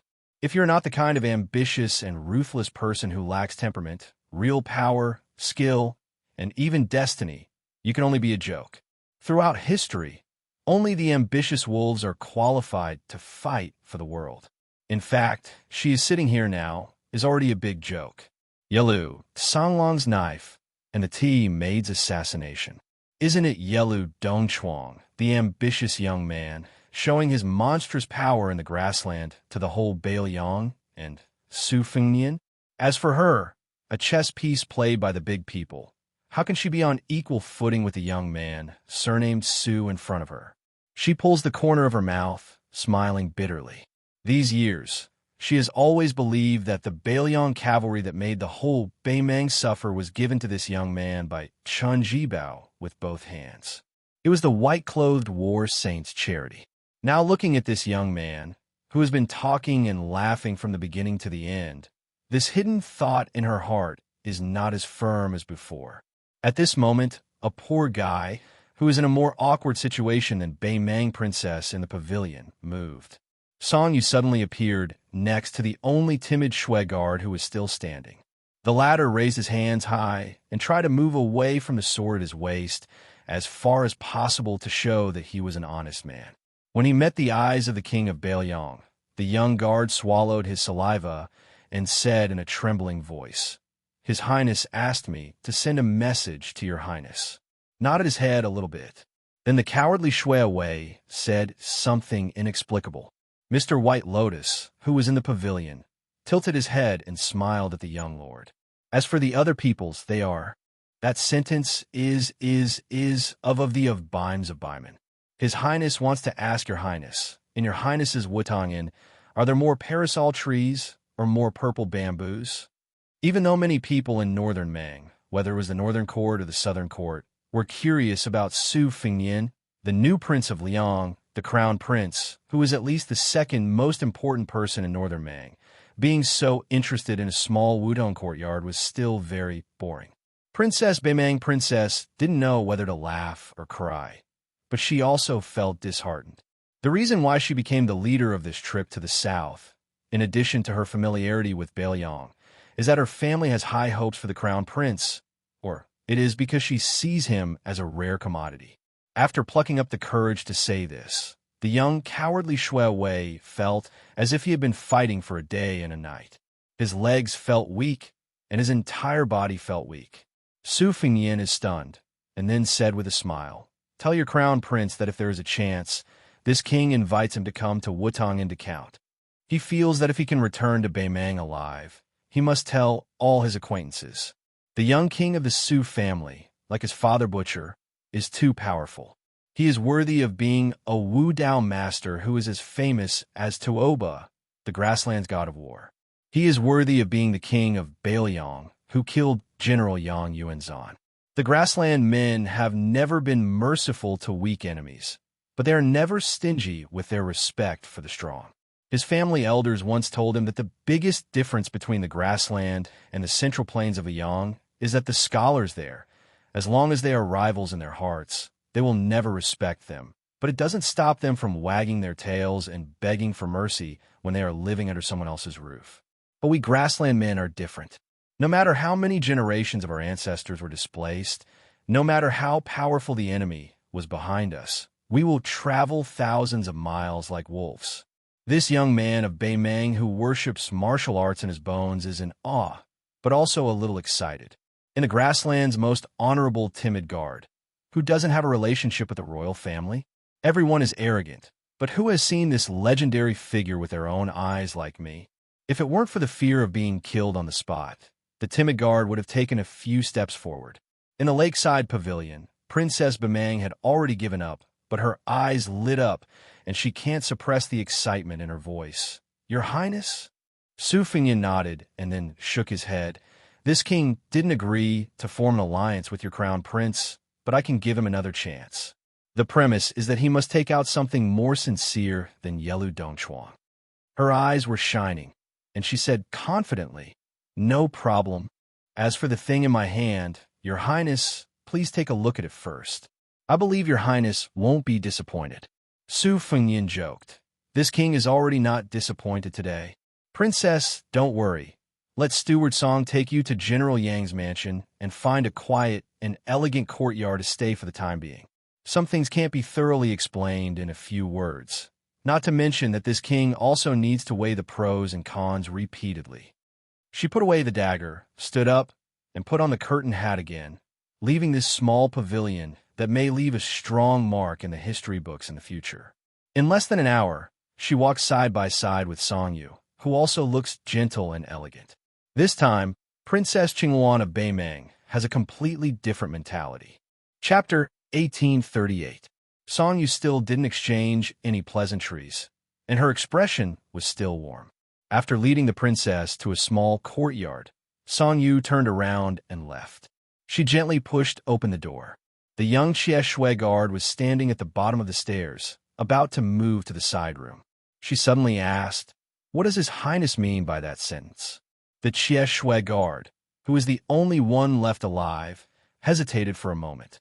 He probably regarded this princess as a friend in adversity from the bottom of his heart, so he went beyond the rules and answered, "Princess, I don't know what His Highness means. This is not an excuse.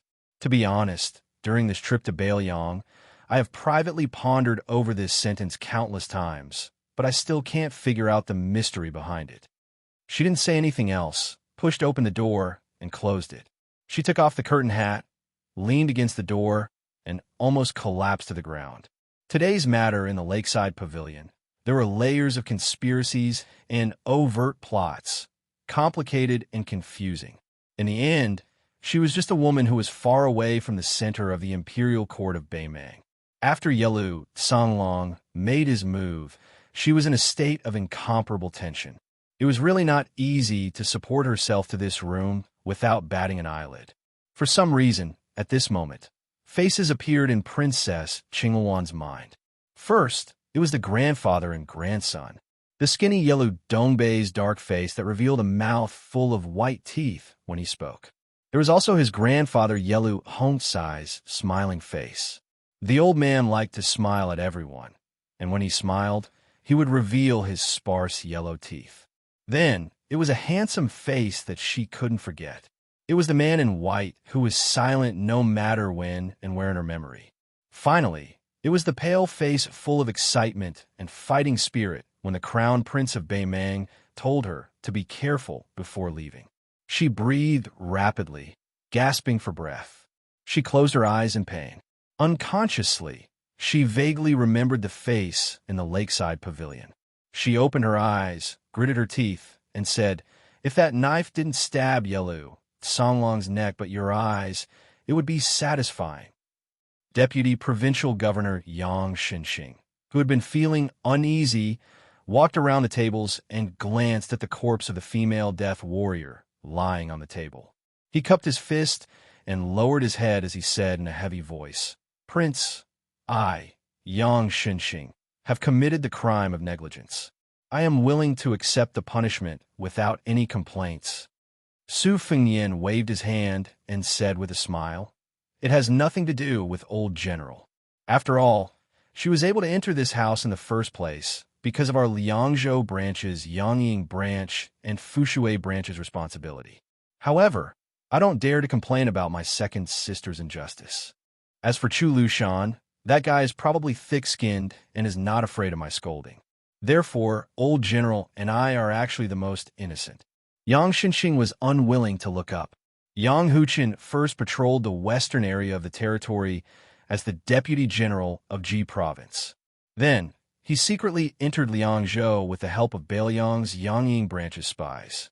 At this time, the one-armed general said, "Father, we know what kind of person Prince is. You don't have to pretend." General Xianxia, who was called pretentious by his son, immediately raised his head and glared at Yang Huchen. His face was full of anger. Yang Huchen naturally avoided the sharp edge. He quickly raised his wine cup and clinked it with Mr. White Lotus's teacup. The corpses of the Xie Shui guards in the pavilion and in the lake, as well as the corpse of the female death warrior in the princess tomb, were quickly taken care of by the residence's nimble maidservants. Among them, there was a young maidservant who looked delicate and delicate. She usually didn't show off and looked like she would be blown away by the wind. However, when she carried away the corpse of the maidservant who was cooking tea, it was as easy as carrying a piece of silk that weighed a few kilograms. Yang Xinxing returned to her seat and ignored this. As for whether that maidservant was a spy from Beiliang's Yangying branch or the Fushui branch, and as for whether there were other people in this residence, she was an old man who had fought on the battlefield for half his life and spent half his life in the officialdom. She was not at all interested, nor did she feel uncomfortable. On the contrary, it was only natural that someone like her would take root in the Jidushi residence. Once one entered a noble house, it was as deep as the ocean. Which noble house in the world was not like this? Yang Xinxing seemed to want to say something, but stopped. There was no more green ant wine left, so Su Fengnian directly began to cook tea. He was actually not inferior to the female death warrior of unknown origin. This made Yang Huchen click his tongue in wonder. When Su Fengnian served tea to Yang Xinxing, he said with a smile, "Old General, if you have something to say it directly. The Su and Yang families are now allies who share honor and disgrace. Mr. White Lotus can be considered as a witness." Yang Xinxing smiled knowingly. "Then I'll say it directly. Based on today's situation, the Crown Prince of Beimang, who has been mediocre for so many years, does not seem like a person who can be supported. The officials around him who support the Crown Prince of Beimang will probably be hard-pressed for many days." Su Fengnian said self-deprecatingly, "In my early years, I was not even as good as this Crown Prince. At that time, I, His Royal Highness, did not even have a single official who sincerely supported the Crown Prince by my side." Yang Xinxing's expression inevitably became somewhat awkward. Yang Huchen, who rarely saw his father suffer in front of outsiders, did not hide his gloating. Su Fengnian leisurely drank a mouthful of spring tea and said softly, "Of course, I and the Crown Prince of Beimang seem to be in a similar situation, but in reality, we are very different. I am much, much luckier." Yang Xinxing thought for a moment and understood in his heart. That is indeed the case. Yang Huchen also withdrew his smile and said with a heartfelt sigh, "Most people have only heard of Mr. Ishan's title of Poison Warrior and see him as an advisor of the Su family. They do not know of Mr. Ishan's extraordinary achievements in military affairs." Baiyu also nodded lightly and raised his head to look at the lake outside the pavilion. He smiled with narrowed eyes and said, "Mr. Ishan, I am also fascinated." Su Fengnian looked at the slightly swaying fire in the stove and did not speak. He stood up and walked a few steps, pulling out the rainbow blade with a golden peach sheath from the vermilion lacquer pillar. He then bent down to pick up the scabbard from the ground and slowly sheathed the blade. He naturally thought of the tide-listening pavilion that stored the world's martial arts secret manuals. He muttered to himself in his heart, "Master, how good would it be if you could live for another 10 years? I will definitely fight for that chair for you and exchange the python robe for the dragon robe. Chapter 1839. Someone once said that the dense post-house roads of the Liang dynasty were paved by the hooves of a certain cripple's warhorse. A mighty group of carriages stopped at the little beard post-house in Yuzhou. The post-house was not large, but it was cleaner and purer than the Central Plains post-house. In fact, as the carriages traveled westward from Jizhou and Hezhou into Yuzhou, which was under the jurisdiction of Beiliang, they found that there were many post-houses along the way. They often saw post-house riders flying by. They had heard that the Beiliang frontier army was full of proud soldiers and valiant generals, especially the cavalry. The important figures in the carriages had more or less heard of border military affairs. It seemed that there was a cruel rule that post-house riders were guilty of running over people on the road. Therefore, when the 60 or so cavalrymen in the vanguard entered Yuzhou, they encountered a Beiliang post-house rider riding from north to south for the first time. They found that if the post-house rider in the north continued to head south, it was very likely that he would cut the entire group in half.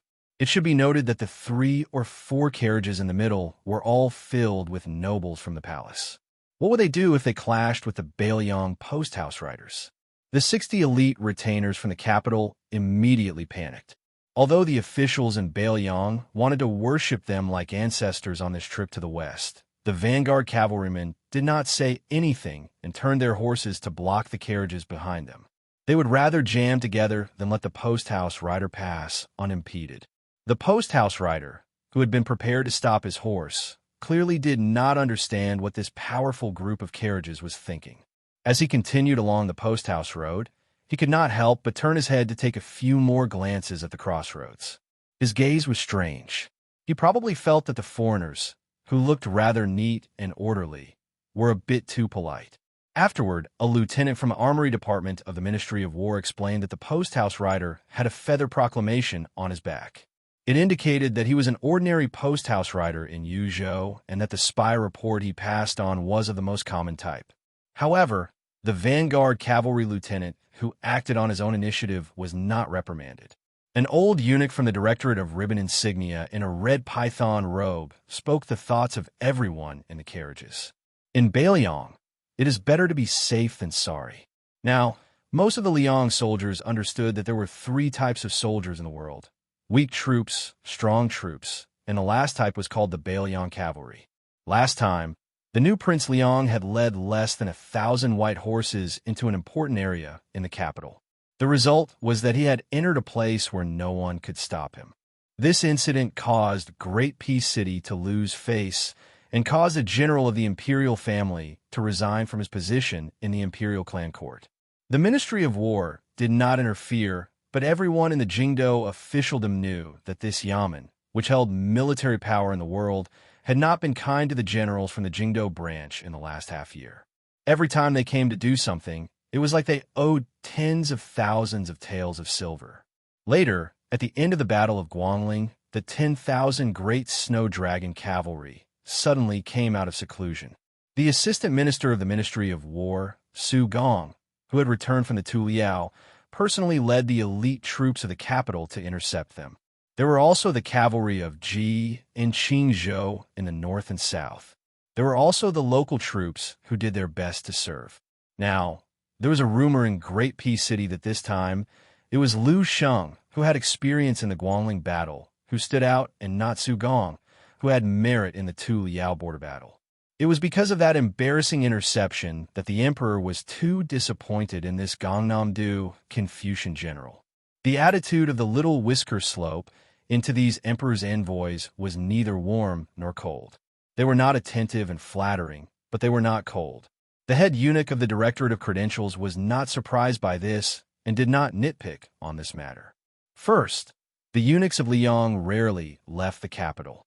At most, they had some secret dealings with the weaving bureaus of the Central Plains and the salt and iron camps of the local officials. They would not publicly appear in the eyes of the officials outside the capital. Second, ever since the old emperor of Liang took in the eunuchs of the fallen countries, these eunuchs were deeply grateful to the Zhao Shi.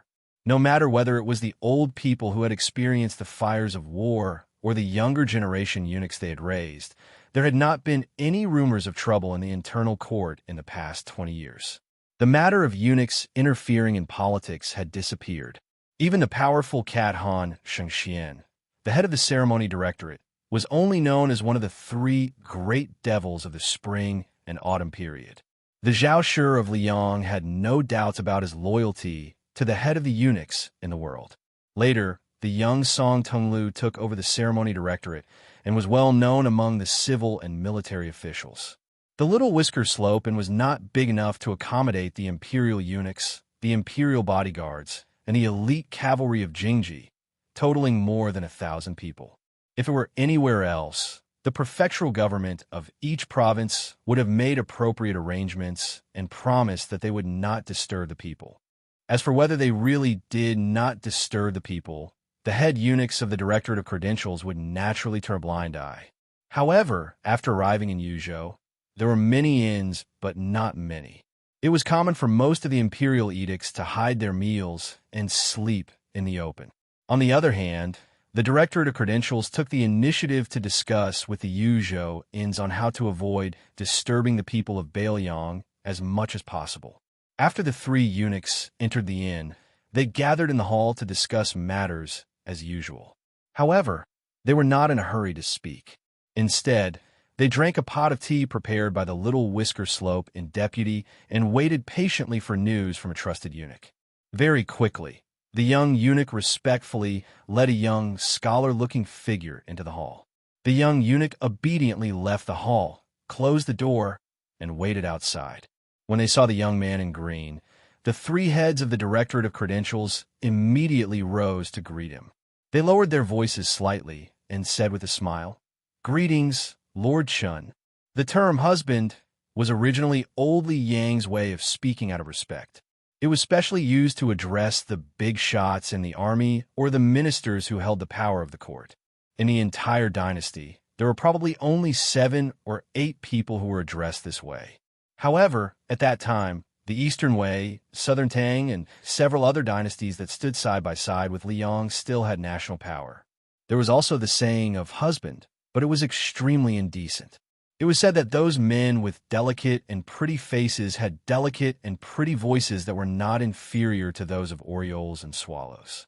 Jiangnan had a culture of nurturing children and had a reputation of being a distinguished scholar. Among these, there was more or less a hint of ridicule towards Liang. In the Yonghui era, after Liang swallowed up the Central Plains, the concept of the husband of Great Peace City gradually disappeared. After the year of the auspicious talisman, it rose up again, especially in the internal court. It was highly revered. When the eunuchs of the palace met some of the Li Yang officials who were able to travel in the forbidden grounds of the palace, they all liked to respectfully call them husband. This time, of course, no one dared to confuse Jiangbei and Jiangnan. In the eyes of the eunuchs, among the civil officials, not even one of the 6 ministers could receive this honor. Only the head of the Hall of Secretaries Qi Yanglong, the assistant minister of the Hall of Secretaries Zhao Yuling, the left servant of the Minxiao province, Huan Wen, and the left servant of the scattered cavalry, Chun Wang, were worthy of being called husband by their surnames. The identity of the person in front of him was finally revealed. Chun Xiaobao, Chun Wang, was the best candidate for the next Grand Secretary of Liang. Chapter 1840. The head eunuch of the Directorate of Credentials was a thin, kind-looking old man. If he changed his eye-catching red python robe into a Taoist robe, perhaps he would have the air of a transcendent being. He only sat down after Chun Wang had sat down. He did not hide the worry in his expression at all. His voice was sharp but not ear-piercing as he slowly said, "Is Lord Chun really going north of Yuzhou? Without Prime Minister Chun as our backbone, our hearts are in a mess." Chun Wang, who was traveling incognito, was leaving the capital this time.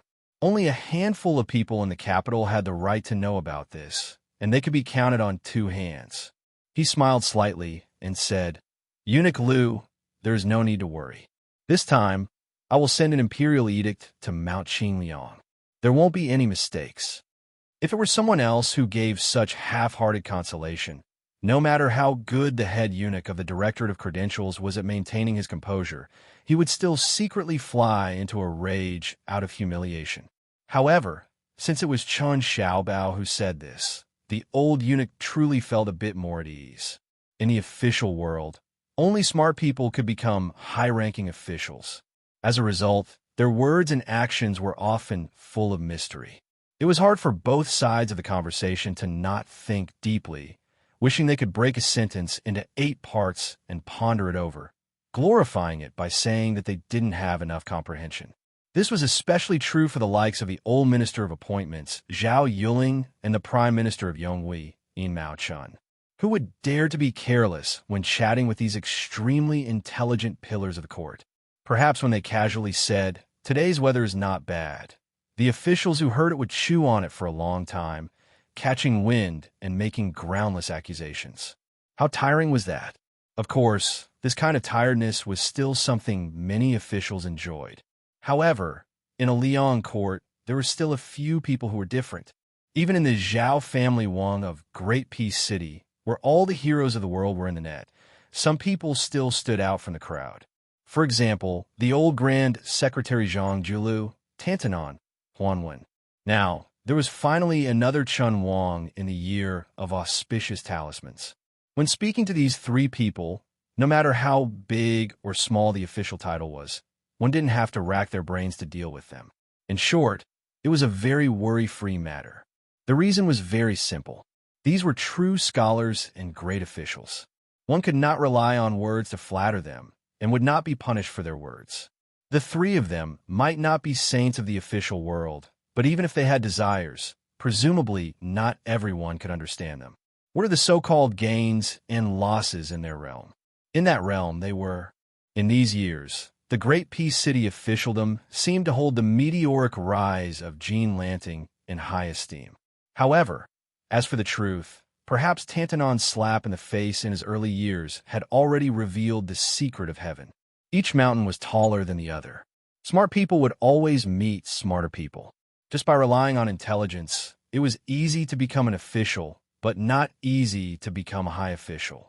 It was already difficult to become a minister who truly grasped the power of an area of the court. To become a grand secretary who led all the officials of the world was as difficult as ascending to heaven. Right now, the Jingdo officialdom was completely convinced. No matter how much they thought of this Chun Xiaobao, it would not be too much. Compared to Zhang Jilu, who had once made Great Peace City tremble in fear, Chun Wang's disadvantage was that his reputation as a teacher was almost non-existent. He also did not have the legacy of both his teacher and father-in-law. After all, Chun Wang came from a humble background. Although his father-in-law was also a relative of the imperial family, in reality, he did not have much help. His advantage was that Chun Wang was fully deserving of being a close official of the Son of Heaven, a trusted aide that the current emperor had single-handedly supported. Most importantly, regardless of whether it was helping Yin Mao-chun manage the Beijing and local reviews, serving as the imperial tutor in the diligent room, or finally being promoted to the minister of the Secretariat, Chun Wang's conduct and nature were all seen by the entire Great Peace City. Compared to the old Grand Secretary Zhang Jilu, who immediately showed off his ability after shocking the world with a single brilliant feat, Chun Wang always gave people the impression that he was as gentle and kind as jade. Deep down, he was not a person filled with aggression. To the civil officials of the court, this was undoubtedly great news. This meant that once Chun Wang became the head of the Minister of the Secretariat, the entire Liang officialdom would welcome a period of relatively stable peace. Even though there would still be conflicts in the officialdom, there would only be promotions and demotions. There would not even be that kind of miserable situation where one's career was sealed because of one person's hatred. Speaking of which, it was quite strange. Right now, almost no one in the Liang officialdom understood why Chun Wang, who was rising step by step, wanted to become an official. Chun Wang had never personally said it, nor had he ever revealed such emotions.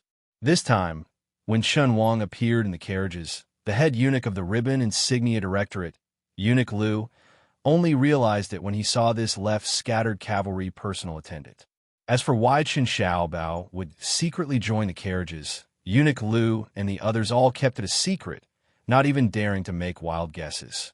That was why when Chen Wang said that he wanted to immediately leave the carriages and go their separate ways north, the three eunuchs looked at each other in dismay. Chen Wang's expression revealed a hint of absent-mindedness. After quickly gathering his thoughts, he said with a light laugh, "You three eunuchs might have forgotten that my hometown is in Beiliang's Yuzhou. Returning home in silken robes?" Eunuch Lu carefully probed, "Does Master Chen need several thousand Jingji cavalry to escort you?" Chen Wang waved his hand and said, "I don't even need a single rider to follow me. How could I dare to use official weapons for personal use?"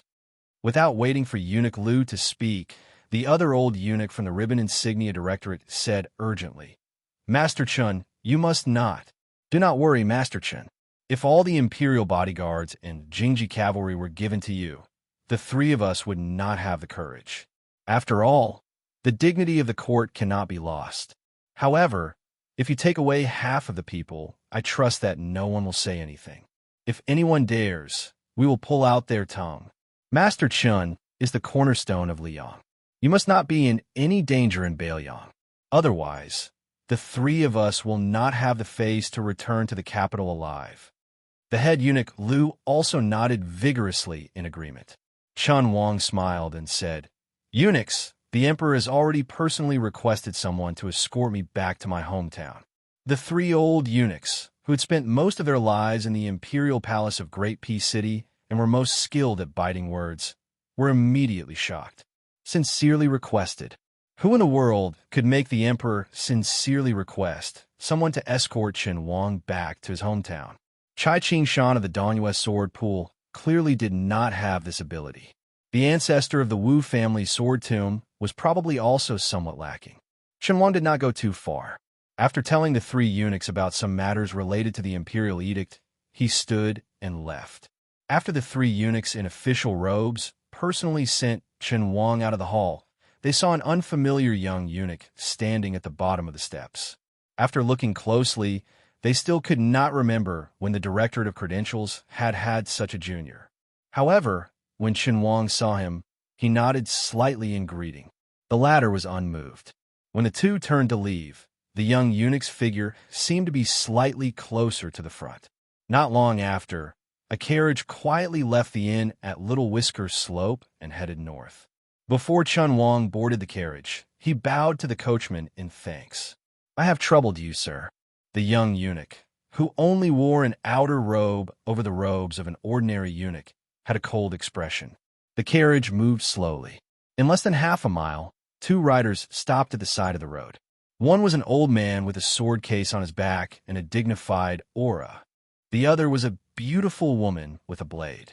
They were the finger-profound realm expert Mi Fengjia, who had been personally recruited by the young vassal king into the Whispering Room. The other was Fan Xiaochai, who was now like the sun in the midday sky. These two riders acted as retainers, following the carriage at a distance that was neither too far nor too close. At the next inn, a young Beiliang official carrying a jug of green ant wine boarded the carriage and sat across from Chen Wang. He looked at this regular attendant of the scattered left cavalry, who was about the same age as him. He looked at this Beiliang official, Chun Xiaobao, who held the highest position in the Liang imperial court. He raised the jug of wine in his hand and asked with a smile, "Sir Chun, would you like a drink?" Chen Wang's expression was calm as he shook his head. "No." He sighed in his heart. "Good people do not come, but those who come do not come with good intentions. I reckon our prince will not be able to bear the consequences this time." No wonder he did not dare to personally come and run into a wall. Chapter 1841. Mi Fengjia, Fan Xiaochai, and now Su Beiji. This was probably how important Qin Xiaobao was to the young vassal king. If not for the fact that the Second Battle of Liangmang had already begun, perhaps he would have added the Yuzhou General Huang Fuxi. However, it was clear that this left scattered cavalry officer didn't appreciate it very much. Along the way to the north, Chen Wang and Su Beiji did not have much interaction. So much so that even Su Beiji, a wonderful official who could joke around with anyone, had no choice but to borrow a post horse from a courier station. He might as well ride side by side with the two great spies of the Fu Shui room. Out of sight, out of mind. Before Su Beiji left, Su Fengyan did not ask him to accompany Chen Wang to his hometown in Yuzhou. He did not even reveal any intention of roping him in. He only gave Su Beiji one sentence. No matter what this person does in Yuzhou, ignore him. Su Beiji was naturally aware of the hidden relationship between Chen Wang and Bailiang. He had no objection to this. In fact, if it were someone else acting as a foil, they might have done something bad with good intentions. Bailiang's officialdom might never understand Su Fengyan's subtle attitude toward Chen Wang, a Bailiang scholar. They would also not know how much Chen Wang had contributed to Bailiang in the past 10 years. They would also not know how much Chen Wang was disappointed in Bailiang. Most importantly, this disappointment was not right or wrong. This was the most fatal. In the twilight, they passed by a small post house called Ru Yi. After Chen Wang got off the carriage, he walked into the post house with the taciturn young eunuch. Su Beiji and the other two also handed over their mounts to the courier to be sent to the stable to be fed. If nothing unexpected happened tonight, they would be staying here. Because Mi Fengjie had shown the Fu Shui Fong token, the Rui post house was especially attentive. The food and accommodation were arranged according to the standard of a military officer. To the small and large post house in Bailiang, the spies of the Fu Shui Fong and the Fuing branch were rare guests. But as long as they revealed their identity, they were usually important military personnel and could not be neglected. According to the laws of Northern Liang, in a state of emergency, there were only two people who could mobilize the courier riders to pass on military intelligence or take over the military force of the courier station. Other than the general who commanded the entire army, there were only two people who could be spies. They were still about 2 days away from Chen Wang's hometown. Because Su Beiji didn't need to follow this Chen Xiaobao back to his hometown, this former Lingzhou provincial governor who was jokingly called Bailiang Chen Xiaobao, once again brought a pot of green ant wine to find Chen Wang. It was very strange. Every time Chen Wang stayed in the courier station, he would choose to rest in the building. Although he could see far away, it was definitely not a good place to sleep. When Su Beiji found Chen Wang, he was standing by the window, looking into the distance. Only when Su Beiji found a simple and crude stool to sit down did Chen Wang come to his senses. He smiled apologetically and sat on the edge of the wooden bed that had been temporarily set up in the courier station. The bedding and other things that had been hastily prepared were brand new and clean. It was hard to imagine that a renowned Huangzi official, who was already in the center of power, would be living in such a narrow and dark place. At this time, Chen Wang was not some criminal who had been banished to the cold border by the court. Su Beiji shook the wine pot and asked with a smile, "You're not drinking? If you're not drinking, then I'll be drinking alone again." Chen Wang hesitated and then shook his head. "There are many banquets in the capital, but I rarely drink. With your wisdom, you should be able to understand the reason." Su Beiji smiled. "Haven't you really returned to your hometown?"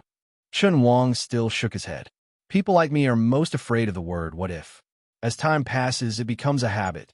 Sir, please forgive me." Su Beiji said helplessly, "No wonder there's only one Chen Xiaobao in Liang." Chen Wang made a rare joke. "Who is Bailiang's Chen Xiaobao?" Su Beiji took a sip of the green ant wine and wiped his mouth. "Even Sir Chen has heard of my name, Su Beiji." Chen Wang nodded. "I hope you don't think it's an insult," Su Beiji said with a smile. "Although I don't feel honored, I don't think it's an insult to me, Su Beiji.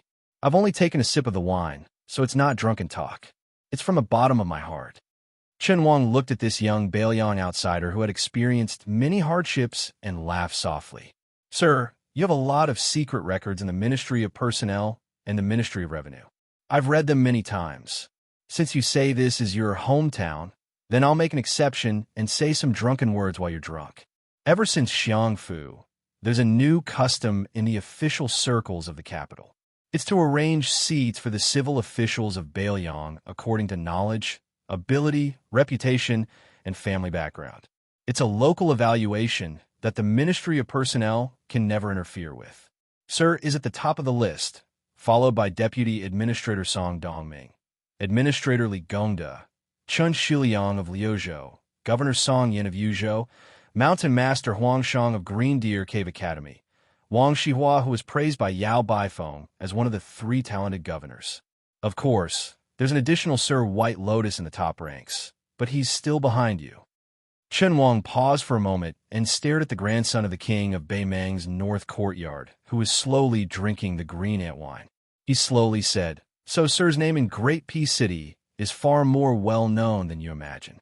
I once calculated that in the court meeting of the Cultivation Temple, the emperor personally mentioned Bailiang's civil officials more than anyone else.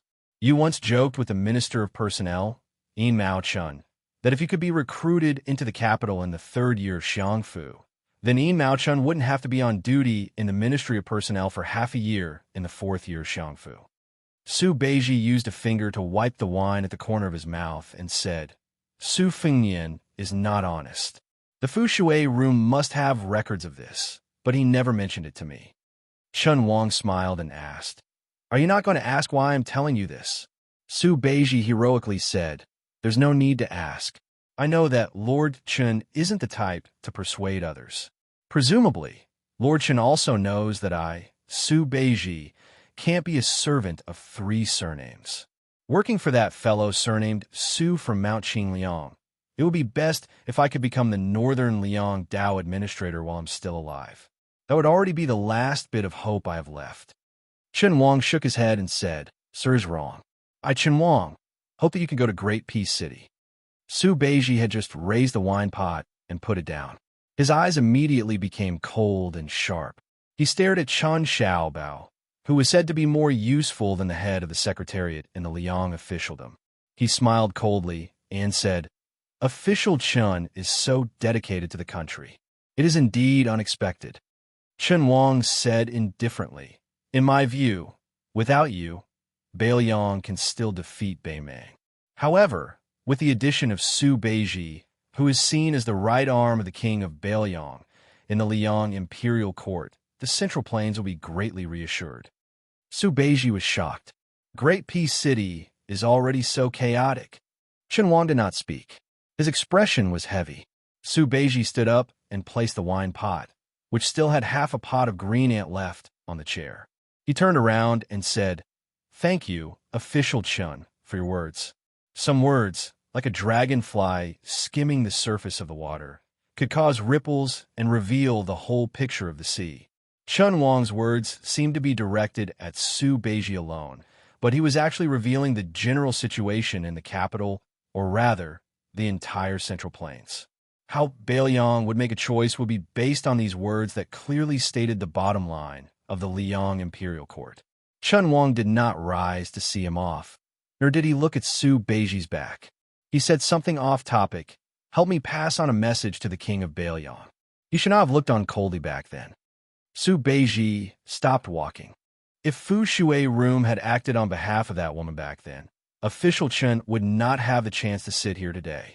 Perhaps Official Chen does not know, but Liang Xiaogo has been watching that woman for 12 whole years.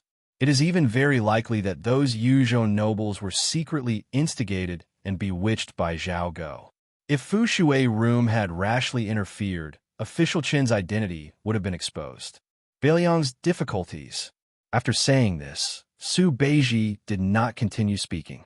Saying more would be unnecessary. Chen Wang stood up and stood by the window, silent. Even after Su Beiji had left for a long time, Chen Wang continued to stare into the distance. He looked at this village with 1 eye, 2 eyes, 3 eyes, 100 eyes, 1,000 eyes, 10,000 eyes. He could not see her anymore. He could not see that when she was reading, when he raised his head, she was looking at him. Scholars were all heartless people, the most heartless of all. His eyes were hazy with tears, and his lips moved slightly. I, Chen Wang, only wish that I had not been nominated on the imperial roll back then. Only wish that I had returned home in dejection. There was a well at the corner of the street outside the Rui post house. There was an enormous wheel on the well platform. It took 2 strong men to move a bucket of water. The young eunuch who had been Chen Wang's driver walked out of the post house alone. When he saw this well that was not commonly seen in the Central Plains, he did not move. He stared curiously at the large wheel. It was as though this crude object was more attractive than the majestic halls of the Great Peace Imperial Palace, the flowery imperial gardens, and the towering trees that were older than Liang. Not long after, a young man with a blade at his waist came to the well. The two were within 5 feet of each other. The person who came was on the verge of death, even if he was Su Fengyan. Chapter 1842. The young eunuch continued to stare at the well wheels as though he did not realize there was an extra person beside him. An old man in cotton-padded clothes stepped out of a carriage that stopped at the end of the street. He looked into the distance, and then his footsteps became faster and faster. When the old man with blurred vision could vaguely make out the young eunuch's face, he actually started running. The old man, who was close to 70 years old, obviously did not run often, and his body was also very old. When he approached the well, he fell hard on his face, splashing up a cloud of dust.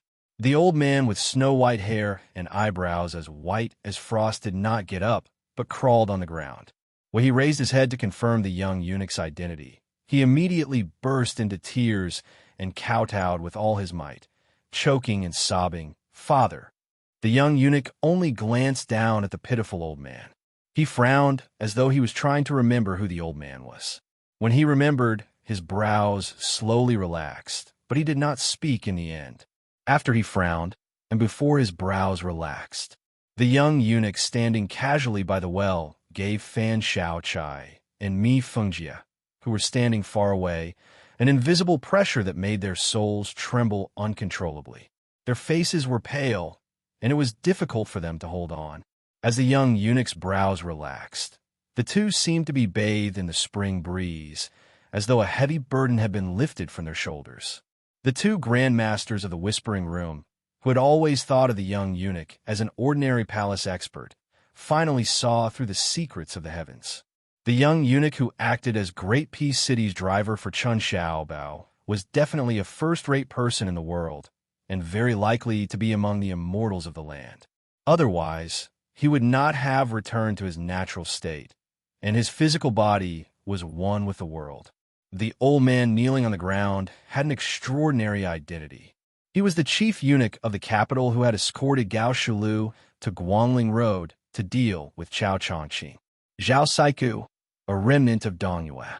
He had once been a pawn Zhao Chongling had placed in Liang.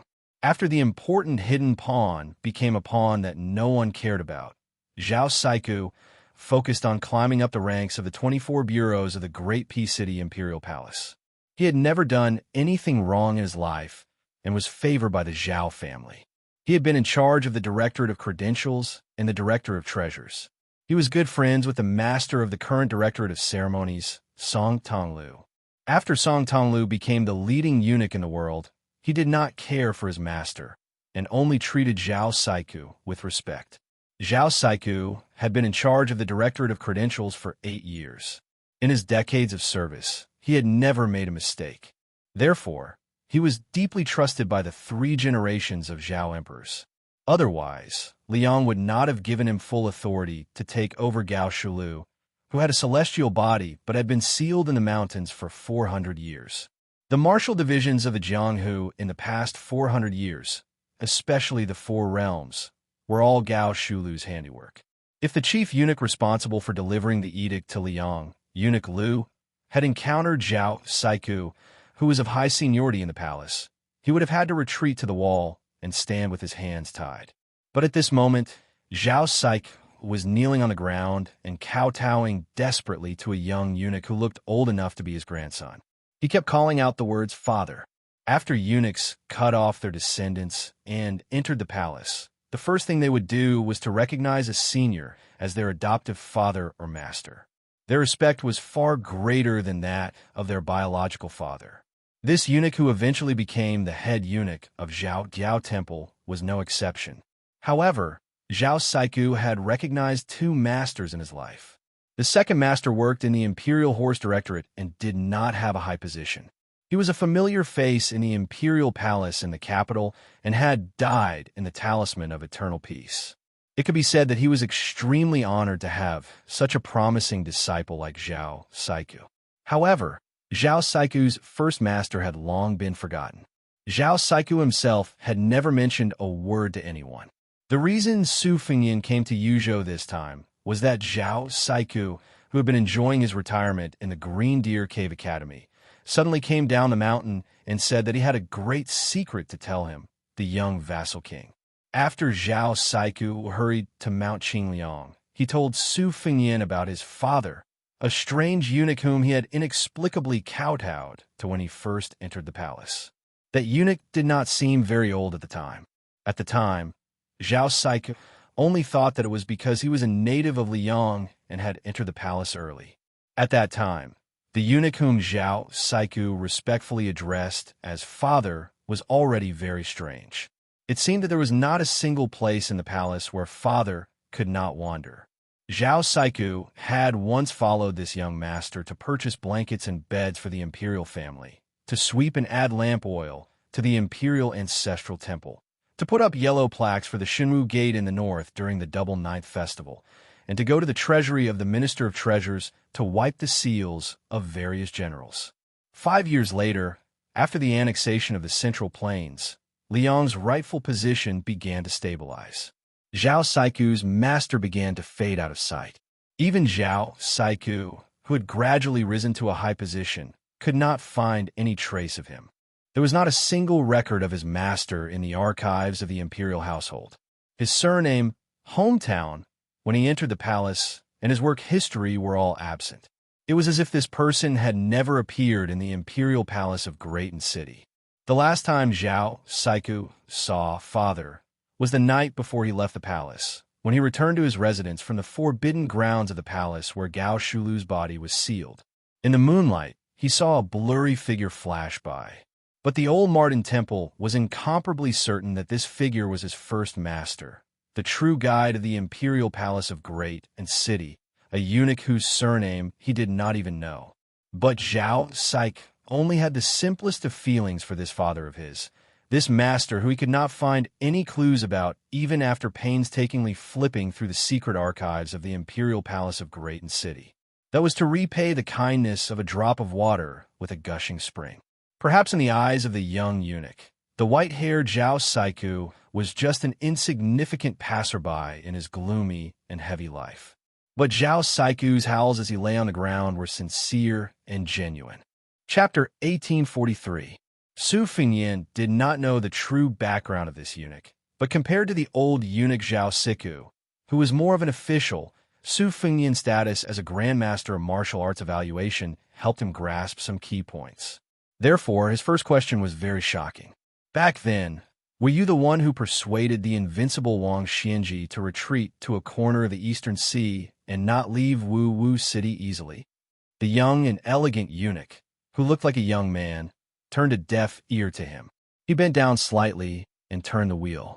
The creaking sound was particularly obvious in the quiet evening street, where only the occasional sound of chickens crowing and dogs barking could be heard in the distance. Su Fengyan said to himself, I was very curious before. Why didn't the half-inch-tongued Ben Shi, who knew that the rabbit was already dead, make a mad counterattack before his death? If the officials of West Chu, who had passed through the palace 3 times, were unable to kill the late Emperor Zhao Zhuan because Great Peace City still had Catman Han Shengxian on the surface, Lu Haoshi in the dark, Gu Jiantang in the Ministry of War, and the group of immortals from Mount Longhu worshipped in the imperial astronomer, then why did Chao Chongqing, who had changed from Confucianism to tyranny, not directly enter the city to kill the current emperor, Zhao Zhuan, when he faced only the defeated Cai Qingshan and Xianyuan Qingfeng? I couldn't figure it out. The last time I entered the capital, I didn't feel any trace of your aura. However, after Huyan Dagwan, who had broken into Great Peace City, arrived in Bailiang, he said something similar to Hong Shixiang, reminding me that the Zhao family of Liang might still have a hidden trump card. So this time, when Xiao Saiku found me and mentioned you to me, I began to understand the reason. After seeing you with my own eyes, my guess was confirmed. Su Fengyan waved his hand, indicating for Mei Fengjie and Fan Xiaochai to retreat as far away as possible. He looked at the young eunuch who fit the vision of proving the true meaning and returning to youth in the Taoist scriptures and smiled. "Do you know how I feel when I see you?" Su Fengyin asked and answered his own question. If one day you were in a small place outside of Great Peace City, you might suddenly see a child happily eating candied haws on the side of the road and discover that person was the strongest person at the time. This would probably be the feeling, slightly absurd and also slightly depressing. The young eunuch straightened his back and twitched the corner of his mouth. He seemed to find the young king's words interesting. The young eunuch did not move. He, who was lying on the ground, on his back. He was like riding a cloud. And then he flew up to the end of the street. Could be said to have reached perfection. Facing this person, Su Fengyin felt like facing Wudong's chief, Wang Zhongluo, before he started practicing martial arts. It was like facing the aggressive Han, Xianxia, outside Shenwu City. It was also like facing Wang Xianji when he was at the peak of his power and entering Bailiang. Su Fengyin knew that if he had not been severely injured by Tooba on the Dragon Eye Plain, the two of them would have had a 50-50 chance of winning. But now, if the two of them were to fight to the death, he would lose without a doubt and die without a doubt. Of course, his opponent would also die, because this was Bailiang, not Great Peace City in Liang. Su Fengyin said slowly, "Lone Yin does not last long. In this world, only the chi of the dragon is strong and yang. That is why you are able to do something unprecedented and achieve immortality in the human world." The young eunuch did not speak, but a sound came from the bottom of the well. It was very pleasing to the ear. It was like someone was tapping the surface of the water with their fingers and playing a piece of heavenly music that lingered endlessly. Since you have already seen through the mystery, then you should know that I am the one with immortality in Suiyan City. If I leave Suiyan City, I am not truly immortal. I believe this is also why you did not immediately retreat after seeing me. Su Fengyin nodded. Then he said in bewilderment, "Suiyan City? That is an old story from a very long time ago." The young eunuch turned his head to look in the direction of Great Peace City. This time, the sound came from the rolling of the wheels. When Liang was founded, I was already serving in the palace of Suiyan City. At that time, the place where the Zhao family stood had not yet been renamed Great Peace City. In these 200 years, I have seen a lot of life and death. Those who sat on the dragon throne, and those who wanted to sit on the dragon throne, those who studied, those who carried swords and armor, all died. Even their grandson's grandson died. I'm still alive. Hearing such a shocking legend, even Su Fengyin felt that it was inconceivable. It was not easy for martial artists to ascend. There was also a saying that immortality was only in the heavens. This meant that it was impossible to achieve immortality in the human world, even if one ascended to the realm of immortals on earth. Unless one was like Hong Shixiang, who had voluntarily died and reincarnated, the great Tao of heaven and earth would not allow such an unconventional existence in the human world. Plants withered and flourished. Life, old age, illness, and death were the natural laws.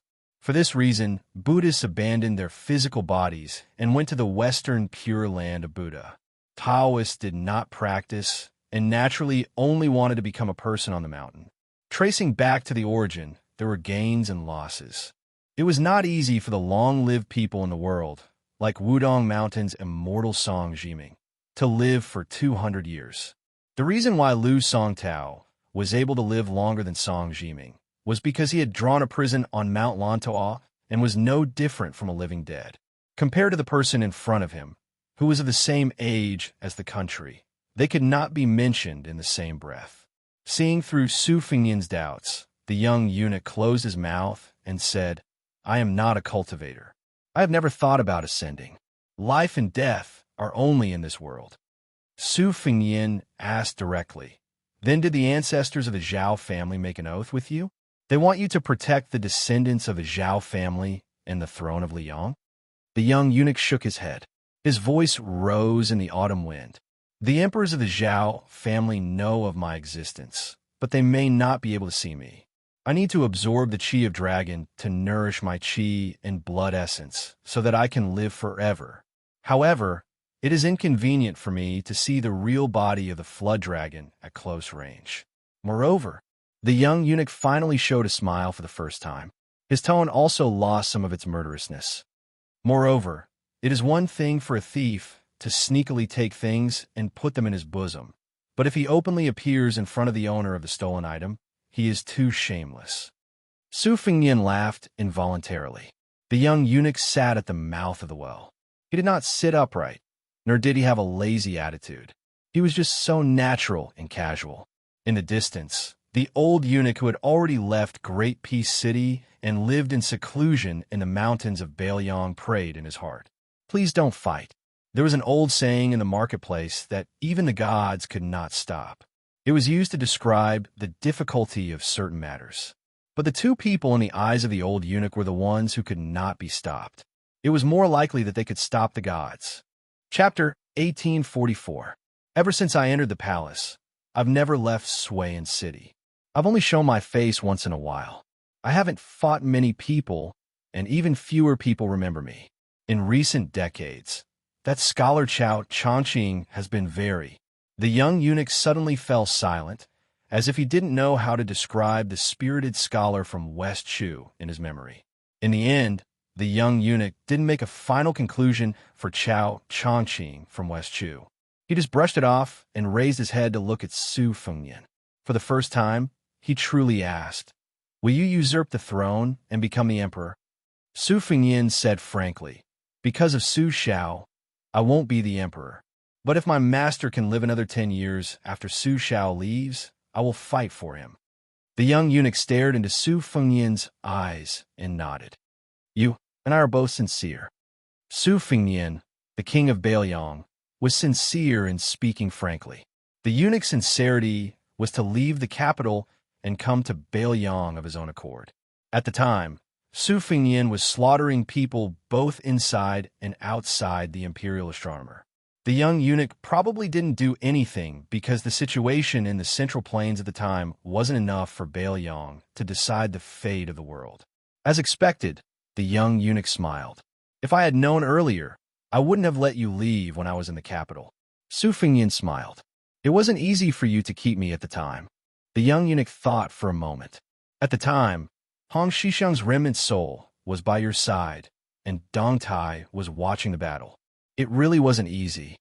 The young eunuch extended a hand. Su Fengnian also took the opportunity to sit at the mouth of the well. The young eunuch sighed. "There are fewer and fewer people who can sit down and reason things out peacefully. I've seen many people with my own eyes. The higher the official position, the greater the military power, the harder it is for them to control their hearts. Almost all the emperors of Liang are like this." Su Fengnian smiled. "When you say these words, there is no killing intent, but killing intent. That's not very appropriate, is it?" The young eunuch said with a composed expression. "Am I not talking about myself?" Su Fengnian said helplessly, "Putting aside martial strength, you and I have met our match."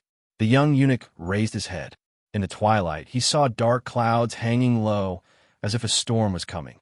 He turned his head and looked at Su Fengnian. "In Great Peace City, in the past few decades, I have seen the young Su Xiao and Zhang Julu. I didn't like them very much." Su Xiao, who had entered the palace for the first time, was still a surplus general at that time. From head to toe, he exuded a sharp aura of killing gods and Buddhas. Zhang Julu, who had served as the Huangmen of the Hamlin Academy for many years, walked in the ranks of the imperial court retreating. Even if his rank was very low at that time, you would still see the arrogance of the world from him. I knew that Chao Changqing had entered the palace 3 times, but he did not appear. In comparison, I find Huan more pleasing to the eye. He is a very smart person, but he pretended to be a fool his entire life and was always kind to others. So I met him alone twice in the palace, about 20 or 30 years apart. The second time, he still recognized me at a glance, but pretended not to. He just smiled and greeted me. Of the past emperors of Liang, the current young emperor, Zhao Zhuan, can be considered the most generous. Of course, This is only in comparison to his father and ancestors. Hearing this quietly, Su Fengyin smiled and said, "So that's why you have this trip to Bailiang?" The young eunuch shook his head and said, "As long as the surname is Zhao, it doesn't matter whether I am Zhao Zhuan or not." The young eunuch then said flatly, "Unfortunately, your surname is Su, not Zhao." As these words were said, a drizzle began to fall on the street. The contours of the stone street seemed to soften. This well was located at the corner of the street in front of the post house, so Chen Wang could just see the scene from the top of the post house. Although it was dark and rainy, Chen Wang still recognized the identity of the young man who had appeared beside the well. Chen Wang hesitated for a moment, but still walked down from the post house. However, before he could walk out of the gate, he found that Su Beiji was already sitting on the threshold, blocking his way. Su Beiji picked up a jug of wine from somewhere and seemed to be talking to himself. He said he wouldn't come, but he came. In the end, he didn't even see the person in question. It seems that this usually ordinary coachman is not ordinary. Chen Wang said in a low voice, "Su Beiji, you better not block my way. That person's cultivation is definitely beyond your imagination. Even your prince can't imagine it." Su Beiji's expression was normal as he took a sip of wine. "Oh, Su Beiji, perhaps Su Fengyin doesn't need to fear anyone in the world, but the person he is facing right now is an exception." Chen Wang's tone was anxious. It was obvious that it was no small matter to make Chen Xiaobao, who was known for his steadiness, lose his composure. Su Beiji turned his head and asked with a smile, "Do you want to drink some wine to calm your nerves?" Chen Wang almost cursed out loud, but seeing those clear eyes, Chen Wang sighed heavily and took the jug, taking a big gulp of green ant wine. Chapter 1845. Su Beiji didn't take the wine pot that Chen Wang handed back to him. Instead, he looked at the end of the street again and muttered, "I fought with that guy from Beimeng all the way back to Bailiang. During that time, I narrowly escaped death many times. For example, I was blocked by the 5th raccoon of Bubing Mountain, but I never doubted that I could make it to Bailiang alive. Deep in my heart, I always felt that as long as I was by that guy's side, even if the sky fell, he would be the first to go up. In short, he would die first, then we would die." Su Beiji grinned. "Just like how this guy won't tell me how much the Liang Imperial Court values me, I won't tell him either." Suddenly, Su Beiji slapped his thigh. "Damn it. That time when I arm wrestled with Zhong Hongwu in Lingzhou's Dragon Eye County, I was so drunk that I passed out. It was this guy who carried me back. Don't tell anyone about the drunken talk." Chen Wang didn't know whether to laugh or cry. "You're still thinking about this kind of thing at a time like this?" At this time, Chen Wang remembered that in the Ministry of Revenue's files, there was a trivial matter about Su Beiji that was easy to overlook. In Bailiang, Su Fengyin and Su Beiji, who were close friends, actually never called each other brothers. However, Su Fengyin was a persimmon, while Su Beiji was a tangerine. If it wasn't just in Bailiang, but in the imperial court, the relationship between the two could probably be called a model of a ruler and his minister. Chen Wang thought of the current emperor. He smiled knowingly. He also sat on the threshold and began to drink. It was a very unfamiliar taste. After all, he hadn't drunk this kind of hometown wine for more than 10 years. But he still felt that Bailiang's hometown had raised him, and Liang Imperial Court had recognized his worth. There was no way to have the best of both worlds and not let down one's family and country. Would he let them both down in the end? Just like how he let her down? Chen Wang suddenly raised his head and finished the green ant wine in the pot in one gulp. Su Beiji suddenly laughed. "Master Chen, actually, maybe there will be a day when you return to your roots." Chen Wang gripped the wine pot tightly and said softly, "I'm not going back anymore." Regrets in the world often begin with the word goodbye. And the most fortunate things in the world would only happen when they truly meet again. Unfortunately, there were many regretful things and few fortunate things. Chen Wang repeated, "I'm not going back anymore." The young eunuch slowly stood up and pressed one hand on the wheel of the well. "Your father, Zhang Julu, Chao Changqing, and you, as well as those old people from the previous dynasty who have long been forgotten by people before Liang, are actually the same kind of people. I don't like any of you, but if I ask myself honestly, The reason I don't like you is that I envy you. The young eunuch fell into reminiscence. A few years after Liang was founded, the diligent room that taught the children of the Zhao family existed for a few years. A long time ago, I admired scholars very much, so I often went there to listen to the sound of reading. I've forgotten a lot of the content, but I don't know why, but I still remember some of it. The wind and rain are bleak, the wind and rain are whistling, the wind and rain are gloomy, seeing the gentleman. Seeing the gentleman, after the young eunuch came back to his senses, he looked down at the young king who was still sitting on the well and said with a smile, "In my heart, Chao Chongqing and the others are gentlemen, and so are you. So whether you live or die, I'm very happy." The rain on the street was getting heavier and heavier, and the young eunuch's smile was getting thicker.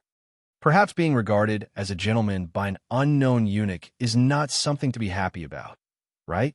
Su Fengyin stood up. Of course, being regarded as a gentleman is something to be happy about. But seeing you, I'm not happy. The young eunuch smiled and said, "If you're not happy, let's fight." Su Fengyin smiled and replied, "That's exactly what I want. It's better not to talk about things that can be solved with fists. If we can't fight, we can sit down and continue to reason." The young eunuch praised, "No wonder you said that your skin is thick. I've seen it." Su Fengyin raised his head and looked at the gray sky.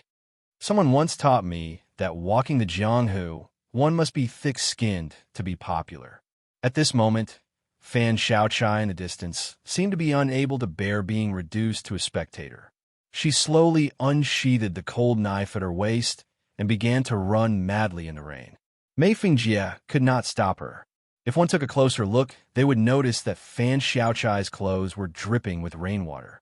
Although it seemed light, Fan Xiaochai's body was originally leaning forward, but after a dozen steps, it was as if a mountain was pressing down on him. He was forced to bend his back and charge forward. On this street, every drop of rain represented a true meaning. Bit by bit, blood began to flow out of Fan Xiaochai's 7 orifices, but this stubborn woman continued to charge madly forward.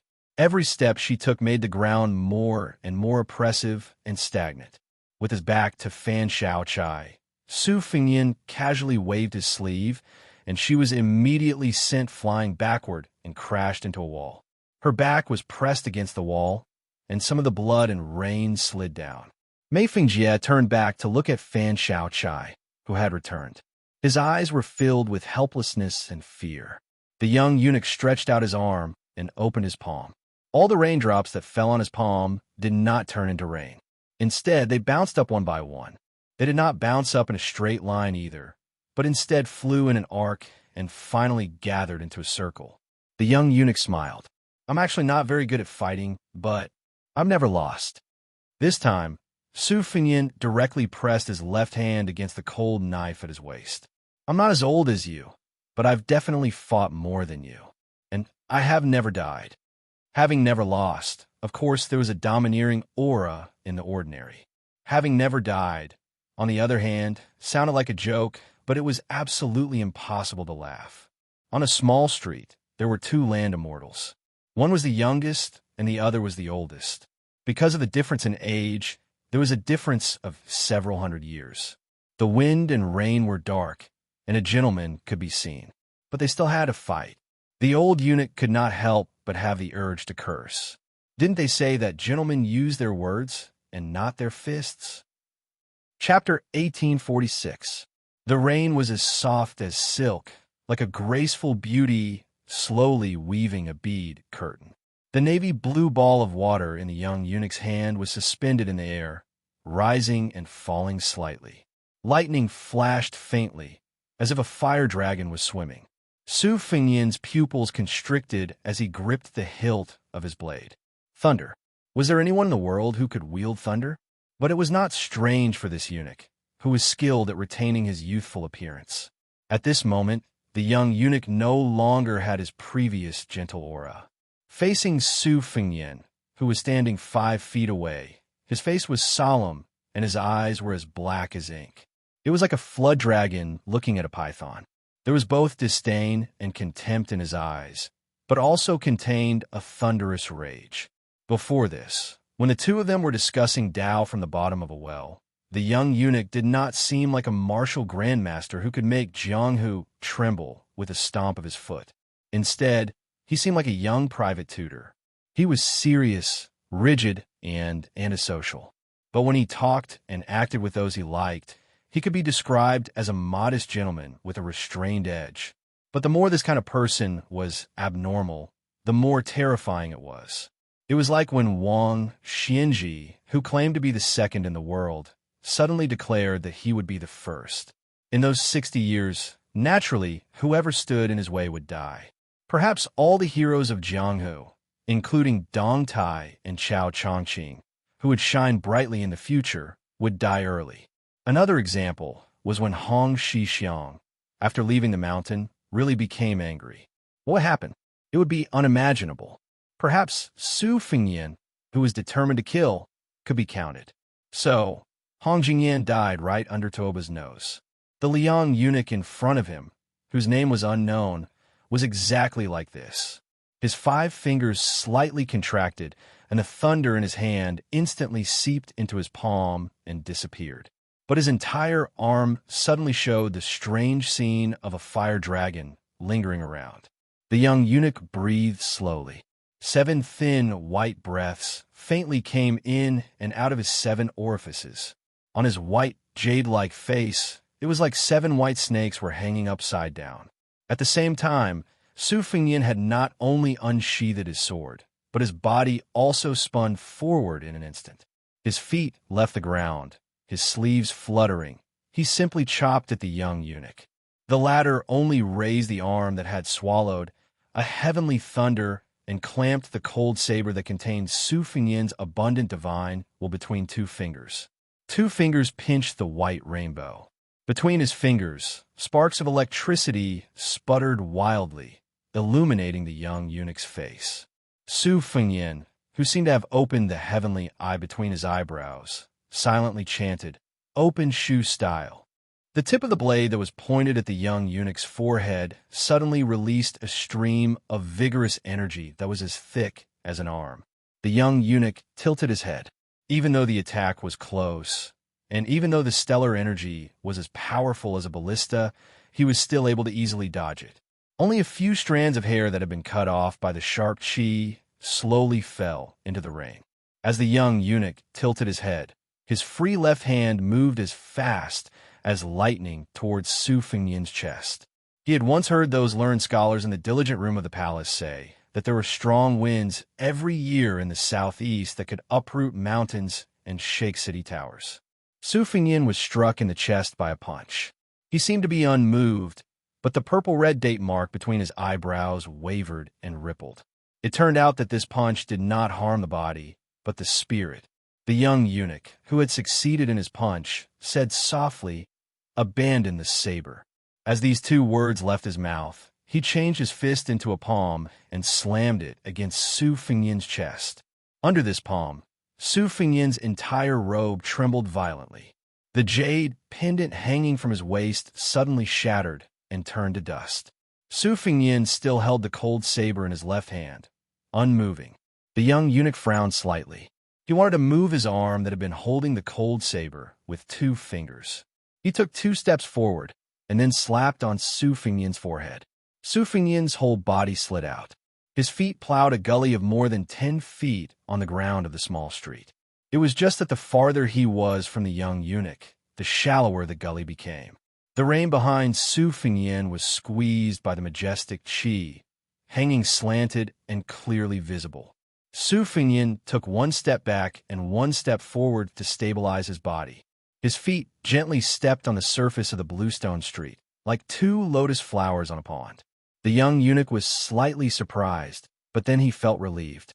The young king still pulled out the cold saber made of ordinary material from between his 2 fingers. Tonight's battle in the rain between the 2 was a battle of wills between people of high cultivation realms.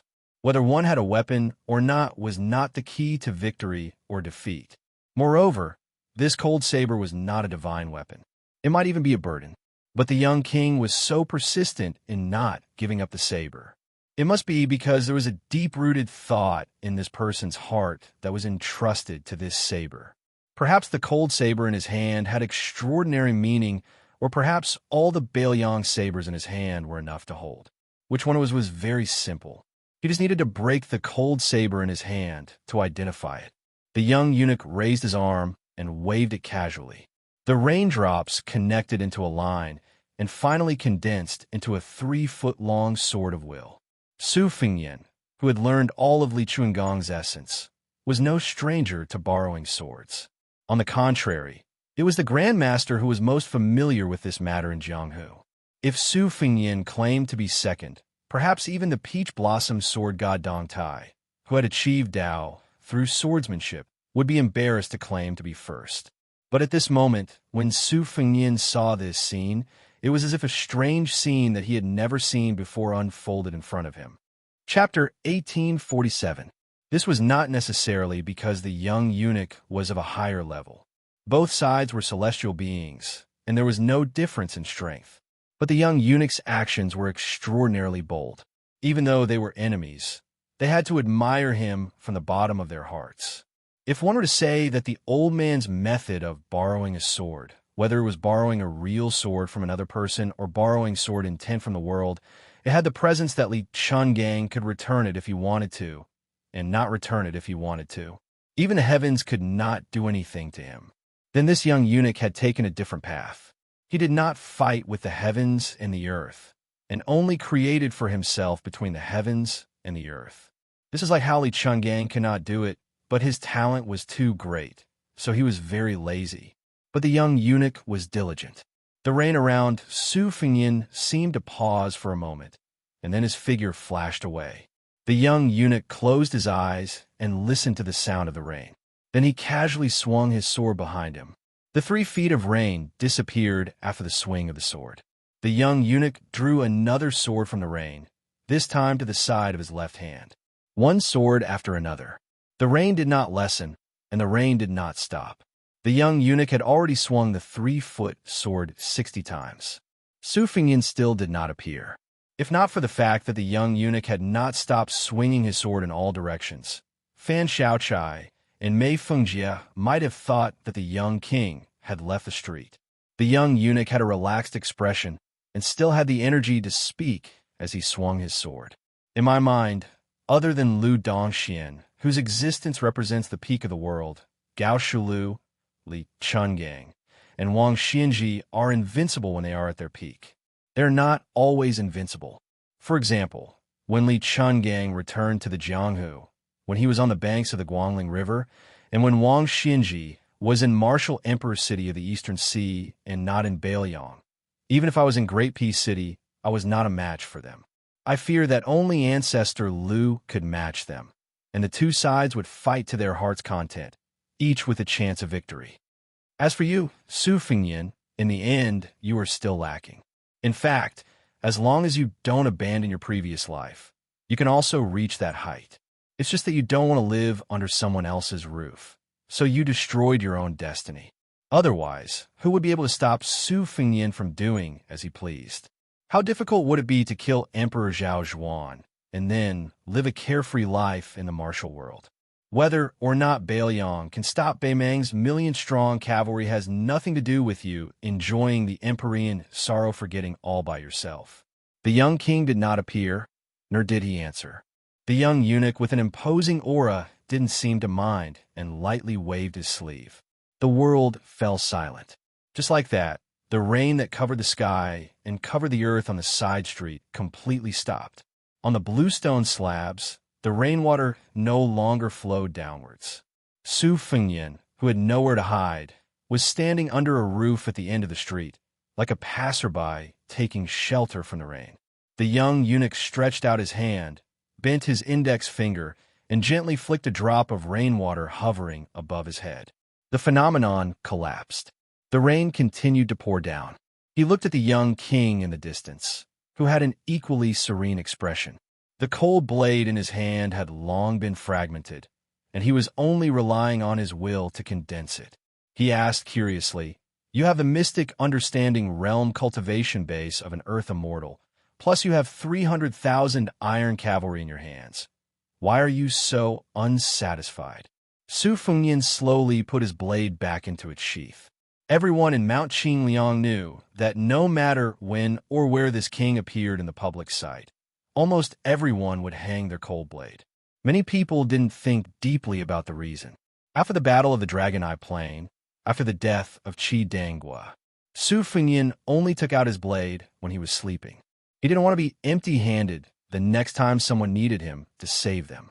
Perhaps with his current cultivation base, there was no difference whether he had a blade or not. But Su Fengyan still insisted. Under the roof, the young king walked down the steps and finally spoke. People live in this world and do everything according to their heart's will.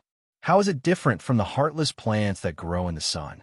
You don't feel proud for the people you care about, and you don't live so happily. It seems sullen, but isn't it a kind of happiness? At least there are people who are worth your sacrifice. Zhang Julu is for the common people. Chao Changqing is for the woman in his heart. My masterly Yishan is for the people of Beiliang.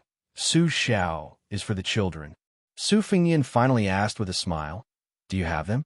The young eunuch's face changed slightly, and his eyes were cold. He stomped his feet and said in a deep voice, "Come out of the dragon."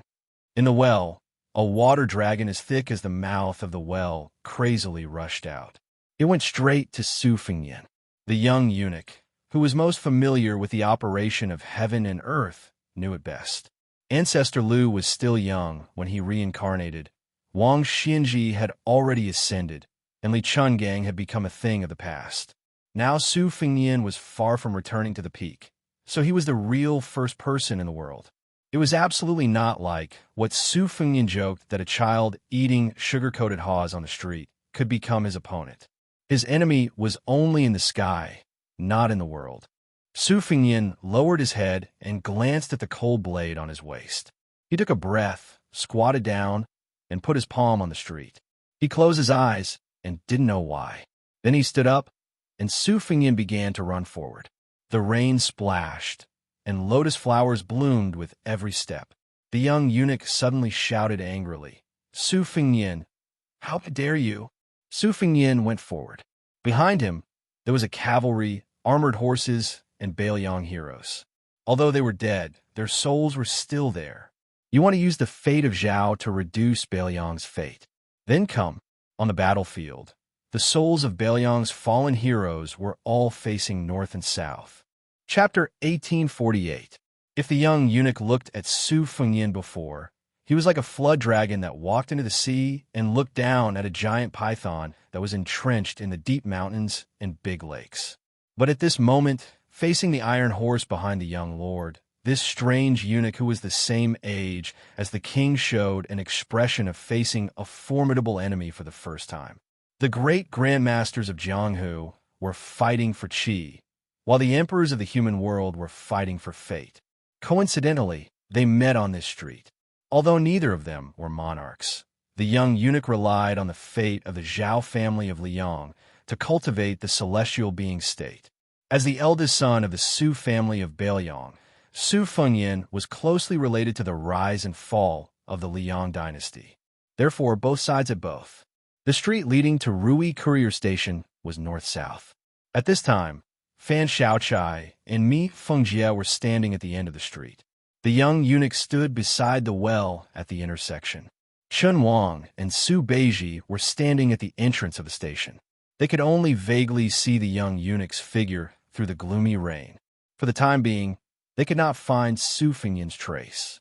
They only saw a water dragon as thick as a giant tree gushing out of the well. It leaped high beside the young eunuch and then pounced on him. The dragon's body was so long that it seemed to have no end. Su Beiji asked with a smile, "Green dragon out of water? What's the relationship between this eunuch and the cat Han Xianxia?" Chun Wang frowned and pondered. He did not speak. Su Beiji slowly got up, closed his eyes, and opened them repeatedly. He murmured, "This world is a bit strange." Chun Wang said softly, "Taoism and Buddhism have been known as Fangzhong since ancient times. It is said that the land of Fangzhong was divided into the 3 pure holy lands and the Western Buddhist kingdom. Living in it, each has supreme supernatural power. Like a general in the battlefield, they can predict the enemy's moves and have the advantage of time and place. Su Beiji said worriedly. According to what you said, the guy surnamed Su is obviously in his own territory, but the eunuch took away his advantage.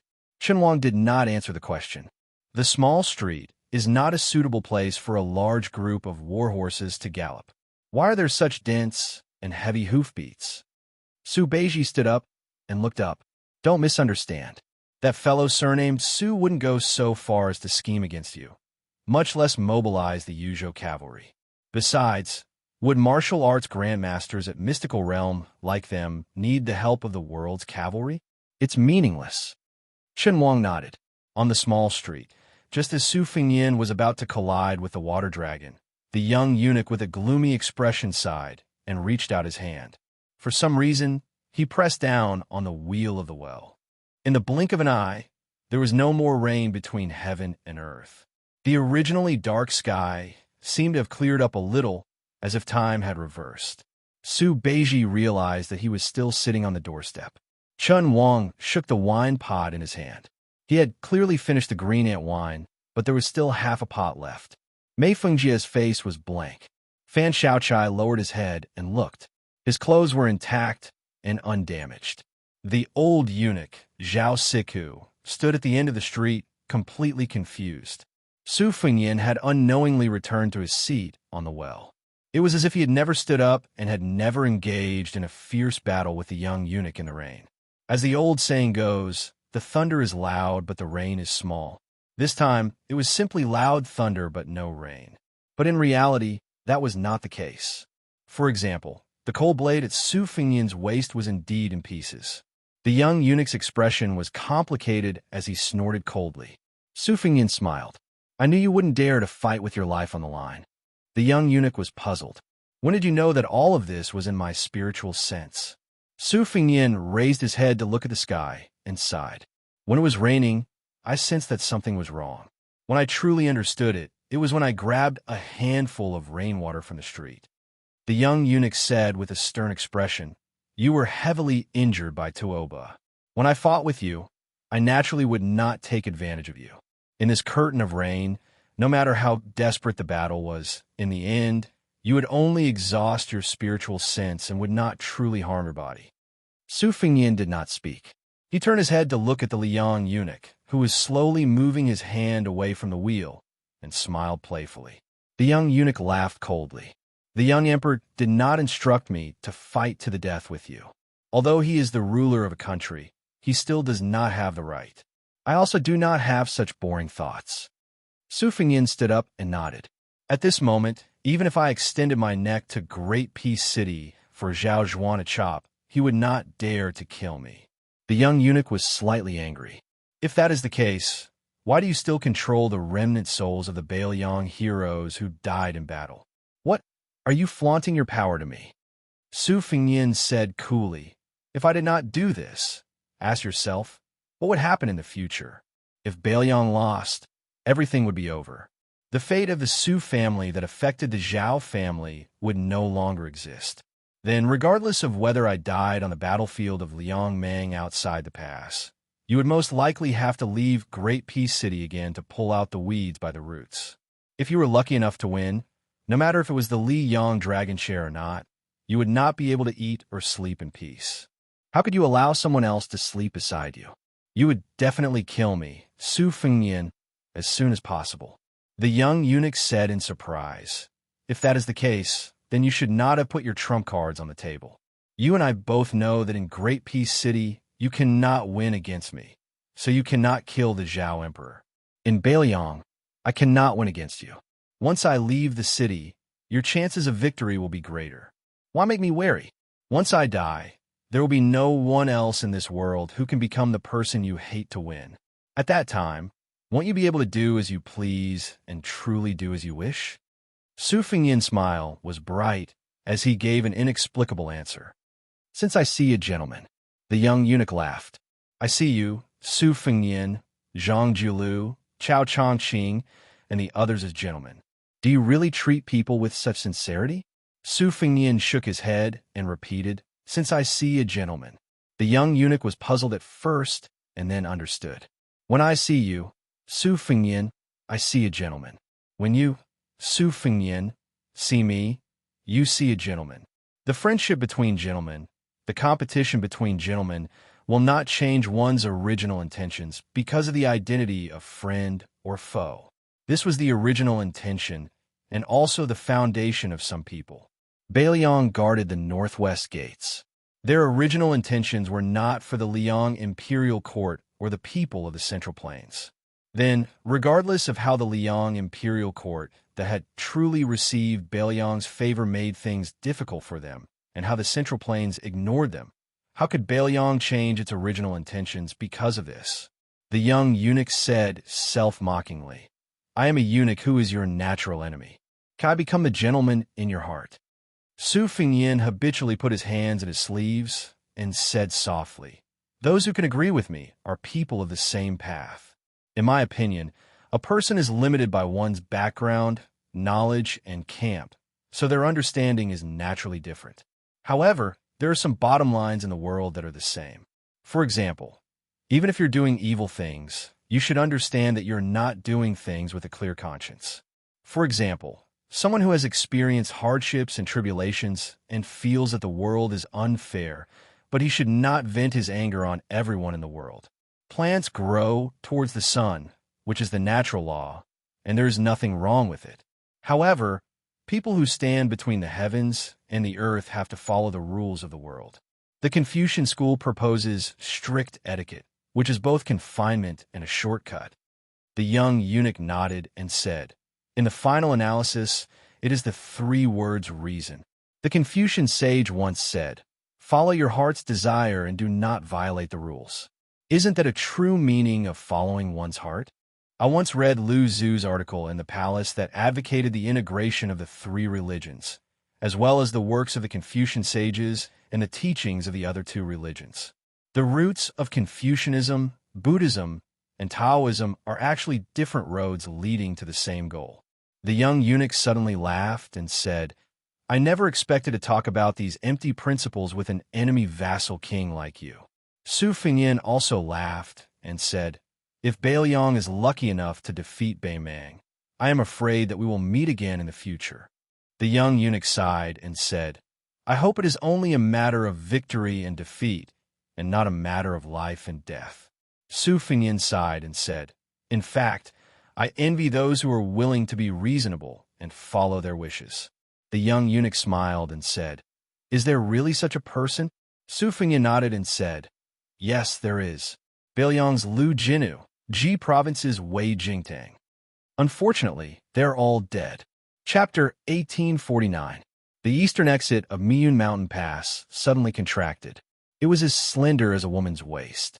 Xie Shibian relied on this type of geographical advantage to stop wave after wave of crazy attacks from the Northern Man cavalry. The 500 death elite cavalry from the Longxiang army had already been completely wiped out, along with the 1,200 death cavalry from Zhongtan who had charged out of the pass. The corpses of both sides and the war horses were piled up at the exit, forming a 5-foot-tall, natural short wall. The corpses of both men and horses were stacked on top of each other. Fresh blood flowed out, making the scene look slippery and sinister. This was probably the most unique horse-blocking formation in the history of war. Regardless of victory or defeat, this battle would definitely be recorded in the annals of history. The cavalry of Feng Xiang and Lin Yao on the left and right had originally suffered slightly lighter losses. However, as the corpse wall continued to pile up, the endless stream of Beimang cavalry had no choice but to give up on breaking through from the front and turn to the left and right in an attempt to break through for the main force behind. If it weren't for the fact that Xie, she had received all of the crossbows from Chao Wei's 10,000 cavalry, the support horses would have been able to shoot down the Beimang cavalry that had charged out of Miyun Pass. If it weren't for the fact that Xie, she had received all of the crossbows from Chao Wei's 10,000 cavalry and had enough arrows to shoot down the Beimang cavalry that had charged out of Miyun Pass, the fearless Zhongtan elite cavalry would have already opened the door. Once the Beimang cavalry formed a complete front line outside Pass and allowed the Zhong family elite cavalry to act as the arrowhead to break through the formation, it would definitely be a massacre without any suspense. Xiaxi's cavalry came from a variety of sources. Their overall strength wasn't outstanding in Liuzhou and couldn't be compared to Chao Wei's cavalry formed by Liangzhou's border cavalry. In addition, the 500-long Xiang army that could be called experienced soldiers had all died in battle. This made Xiaxi's life hanging by a thread. He really couldn't take a single step back. As long as there was a loophole in the defensive formation and the Beimang cavalry took the opportunity, they would definitely be defeated. This had nothing to do with whether or not the youths in Liuzhou and the two towns' cavalry dared to die. On the battlefield, both sides were fighting for a breath of air. Fortunately, Xiexi Shibian displayed the extraordinary talent of West Chu's twin jade annulus at such a crucial moment. He was like a craftsman with a unique eye, carefully and conscientiously patching up the holes, deploying the troops time and time again. If it was said that doing a Taoist right in a snail shell was a derogatory saying, then Xiexi Shibian forcefully turned this saying into a positive one, turning something rotten into something magical.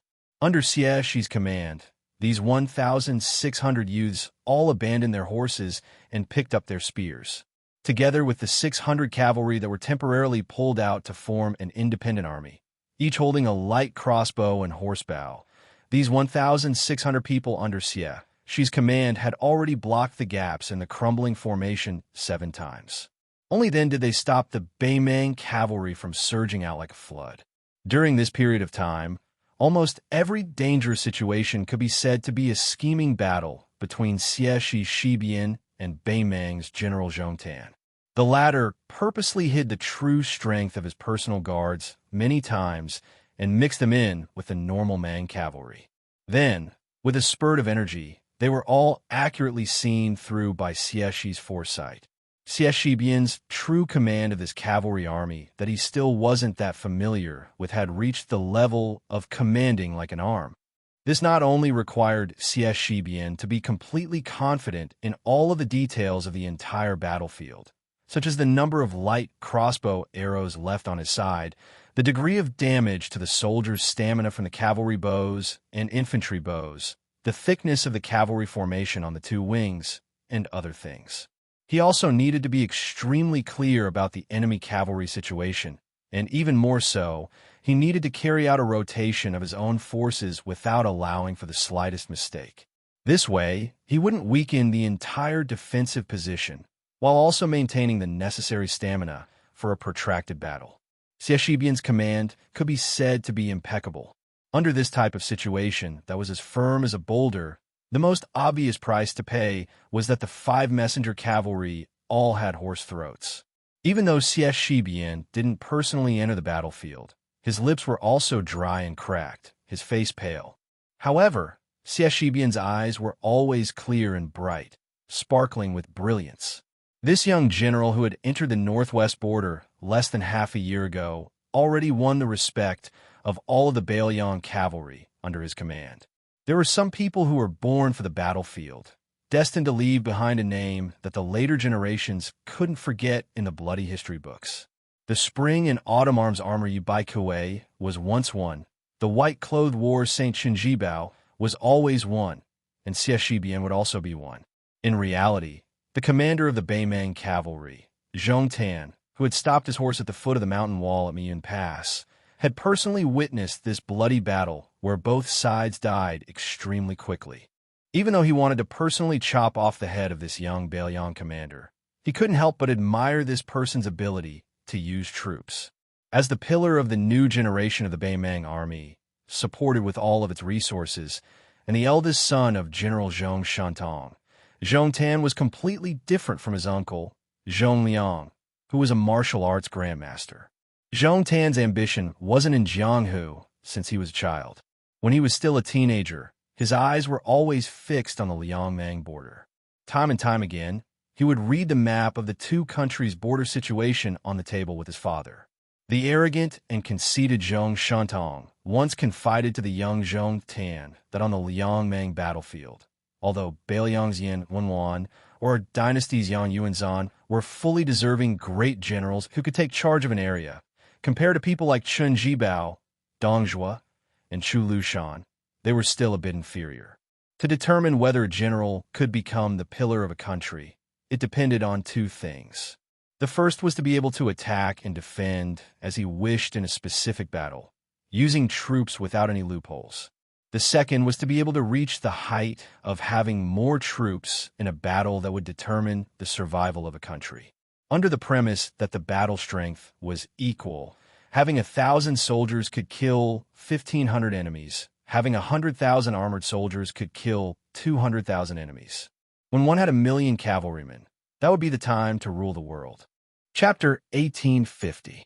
A deputy general from the Zhong family was covered in blood. After leaving the battlefield outside the mountain pass, he rode his horse to Zhong Tan's side. He casually broke an arrow that was nailed into his armor and said while panting, "Young master, give me another 500 men of sacrifice. We will definitely break Bailiang's formation." Zhong Tan collected his thoughts and looked at the battlefield in the distance. He shook his head and said, "Most of the Zhong family's men are already dead." The deputy general, who had personally charged into the enemy's formation twice, was stunned.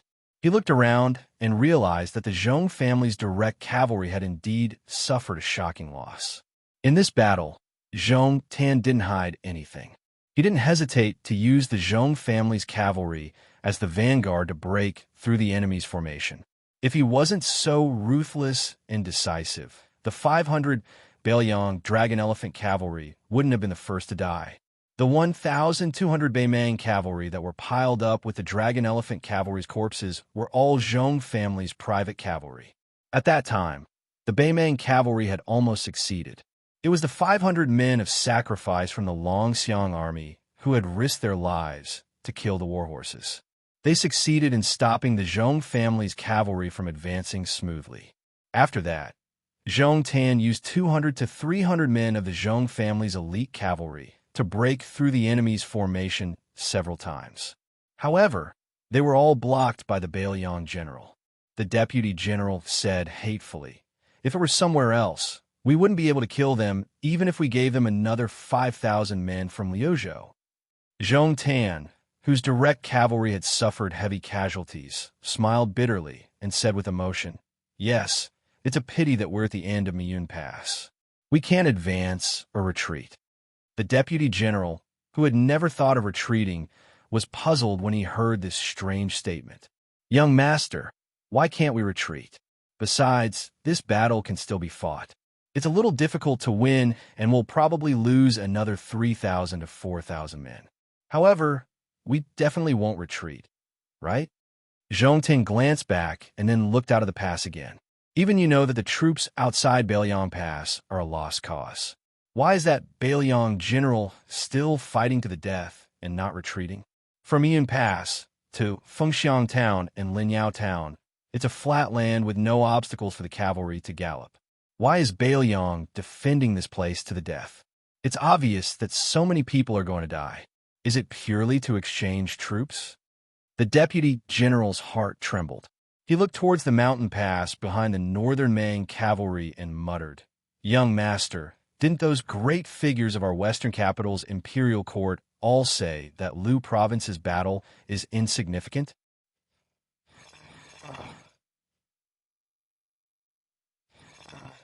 Zhong Tan took a deep breath and said self-deprecatingly, "I only realized that Bailiang had gone mad after encountering this troop. They chose Lu province as the location of the second battle of Liangmang." Zhong Tan pointed the tip of his sword outside the pass and laughed nastily. "It doesn't matter. As long as we can charge out of Miyun Pass, Bailiang will lose miserably in this desperate gamble." Zhong Tan ordered in a deep voice, "All Zhong family cavalry, charge with me." The two Kiliarchs who had been itching to give it a try cupped their fists and accepted the order. The deputy general hesitated and asked cautiously, "Young master, are you really going to charge personally?" Zhong Tan laughed boldly. "I want to meet that Bailiang general personally." Intuition told this Baimang Xia Jumo that killing that Bailiang general was more meaningful than killing 10,000 Bailiang cavalry. 10,000 cavalry galloped through Miyun Pass like lightning. The leader of the cavalry was Chao Wei. The 10,000 cavalry behind him had already changed horses many times. Behind them, there were constantly supporting horses lying on the ground. Many of the cavalry were foaming at the mouth. There were even a few hundred horses that fell to the ground and died. On the other hand, Chao Wei's 10,000 cavalry had also stretched out an extremely long line. This kind of long-distance attack that completely disregarded the horse's power and formation, if it was any other battlefield, would definitely make the generals curse out loud. It was simply treating it as child's play. The 10,000 cavalry were like a surging river flowing east. At this moment, the Miyun Pass was like the Guangling River. There were constantly tired horses whose legs went soft. The only thing the cavalry with excellent horsemanship could do was turn their horses around slightly and try their best to fall to the left and right sides of the path. The cavalry that fell to the ground didn't care about the life or death of their beloved steeds and quickly changed horses to continue charging forward. Fortunately, most of the spears, lances, cavalry, bows, and light crossbows were given to Xianxia's cavalry. To a certain extent, it reduced the burden on Chao Wei's cavalry. Chao Wei muttered to himself, "Siebrat, don't think that I'll help you collect your corpse. If you can't hold on any longer, the northern Mang barbarians will be waiting for you outside the mountain pass. In addition to the rotten Buddha Mountains monk soldiers that are eating sand behind this daddy's ass, this daddy's 10,000 cavalry will be finished in this godforsaken place." Galloping all the way, Chao Wei felt that every slight breath of his was as clear as thunder. It even covered the sound of the horse's hooves. This meant that his 10,000 cavalry were almost at their physical limits. It also meant that such an extremely tired cavalry had, in fact, lost the ability to charge back and forth. Chao Wei was betting that Xianxia's brat could not only guard the exit of Miyun Pass, but also that Xianxia's cavalry could heavily injure Zhong Tan's cavalry. This was unreasonable. Chao Wei thought to himself, "Siebrat, I know this is difficult, but you are one of the two jade annulus of West Shu, Xianxia's border." Approaching the easternmost part of Miyun Pass, Chao Wei, who had been muttering, let me hear something," suddenly laughed out loud. He almost laughed until tears came out his eyes. Chao Wei, who could already hear the sound of fighting in front, suddenly stopped his horse. He turned his head and roared, "Change horses! Put on armor!" Soon, Chao Wei laughed involuntarily and said, "Now that things have come to this, change horses my ass." The 10,000 cavalry gradually came to a stop. Then everyone put on their armor and drew their swords. In the western region, far away from the central plains, the 10,000 Bailiang cavalry led by Chao Wei were like a sudden appearance. They temporarily stopped to rest and reorganize. It was like a Guangling river that suddenly stopped. After it stopped, it surged to the east. Chao Wei raised his cold sword and urged his horse forward. He shouted with all his might, "Kill!" The Battle of Miyun Pass.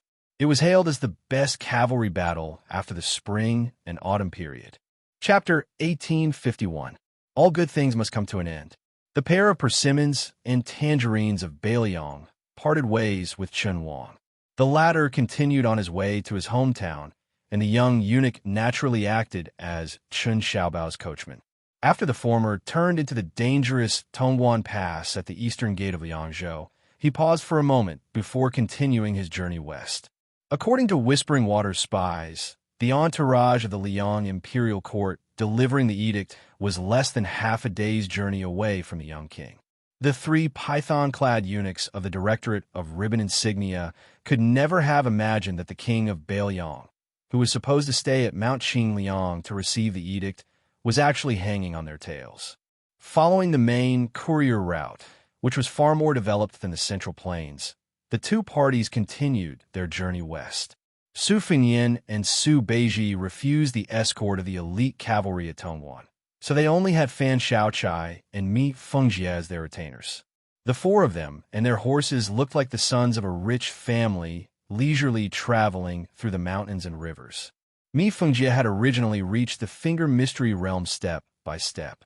After the battle in the rain on the small street, he had comprehended a lot and vaguely showed signs of a bottleneck loosening.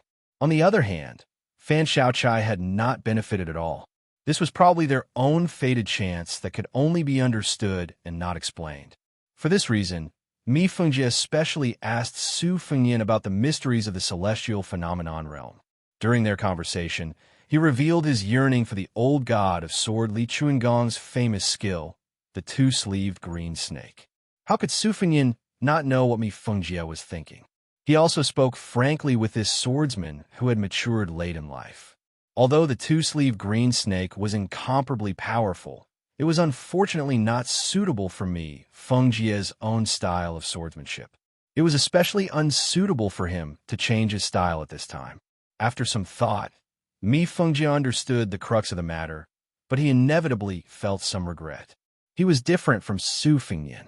He had trained hard for more than 40 years, and his swordsmanship and sword will had long become a set. The two-sleeved green snake needed to integrate the essence, qi, and spirit of the swordsman. It was not that Mi Fengjie could not study the two-sleeved green snake, nor could it be that he could not break through and improve. At this moment, Mi Fengjie had just touched the threshold of the celestial phenomenon realm, so there was no need for him to gamble at this critical moment. It was like a court official who was already the second in command of the ministry works to become a minister. But the two-sleeved green snake was two, and the two-sleeved green snake. Two, the two-sleeved, the two-sleeved two, of the, it, as, the me. Su Beiji had already heard Su Fengyin describe the situation of the battle in the rain. He was famous in Bailiang's officialdom for being heartless, but he still had some lingering fears.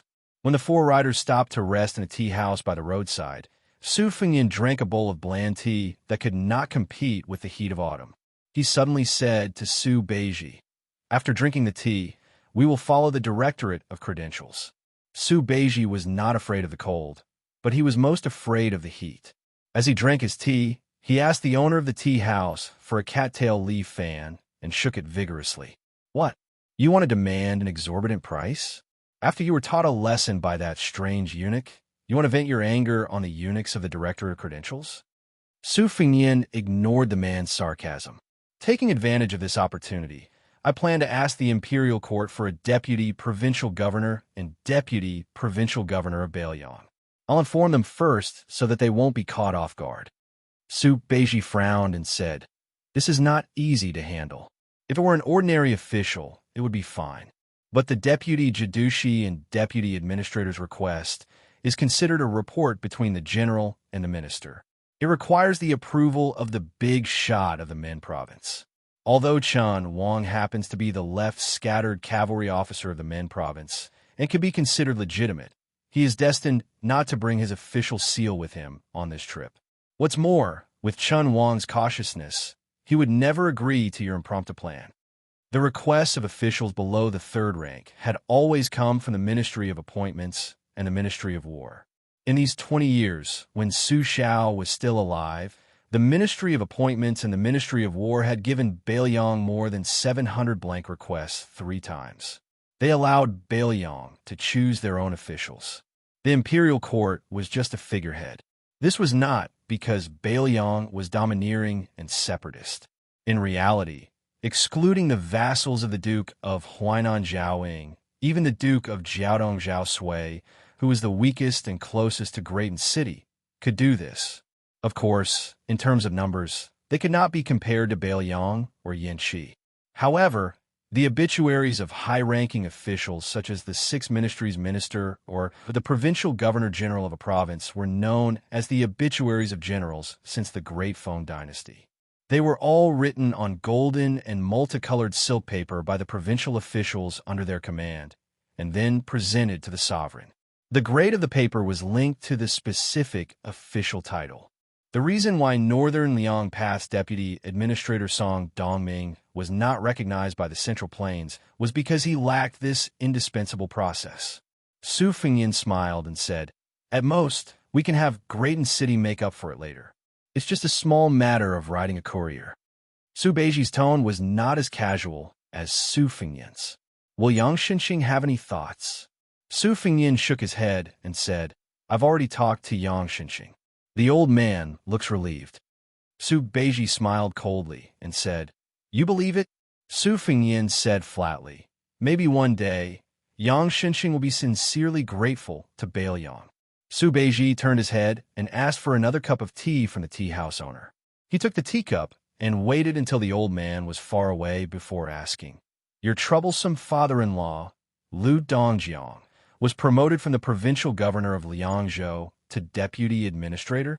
In this way, won't there be suspicions that he was promoted on the surface but demoted on the inside?"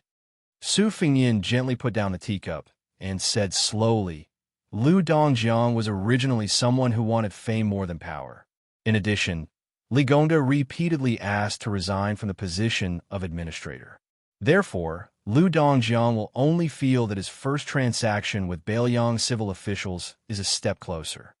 At this point, Su Fengyin lowered his head and looked at the empty teacup in a daze. He then raised his head and smiled. "Then it's settled. You will be the deputy provincial governor." Su Beiji subconsciously grunted in acknowledgement. After taking a sip of tea, he suddenly came back to his senses. He stared and said, "Not the provincial governor of Liangzhou." Su Fengyin laughed loudly and said, "Leave that position for Baiyu." Su Beiji stared at this young vassal king and said through gritted teeth, "Bullshit." Su Fengyin was silent.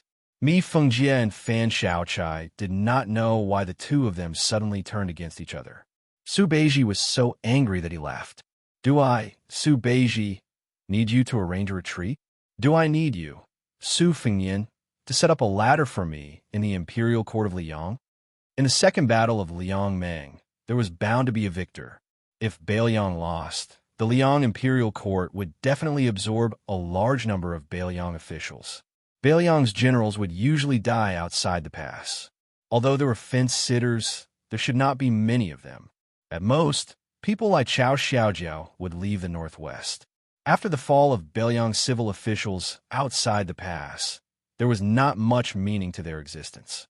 Su Fengyin would not force them to defend Bailiang to the death or leave the northwest. Therefore, Su Beiji, as the deputy provincial governor of Bailiang, will be the highest-ranking military official if nothing unexpected happened.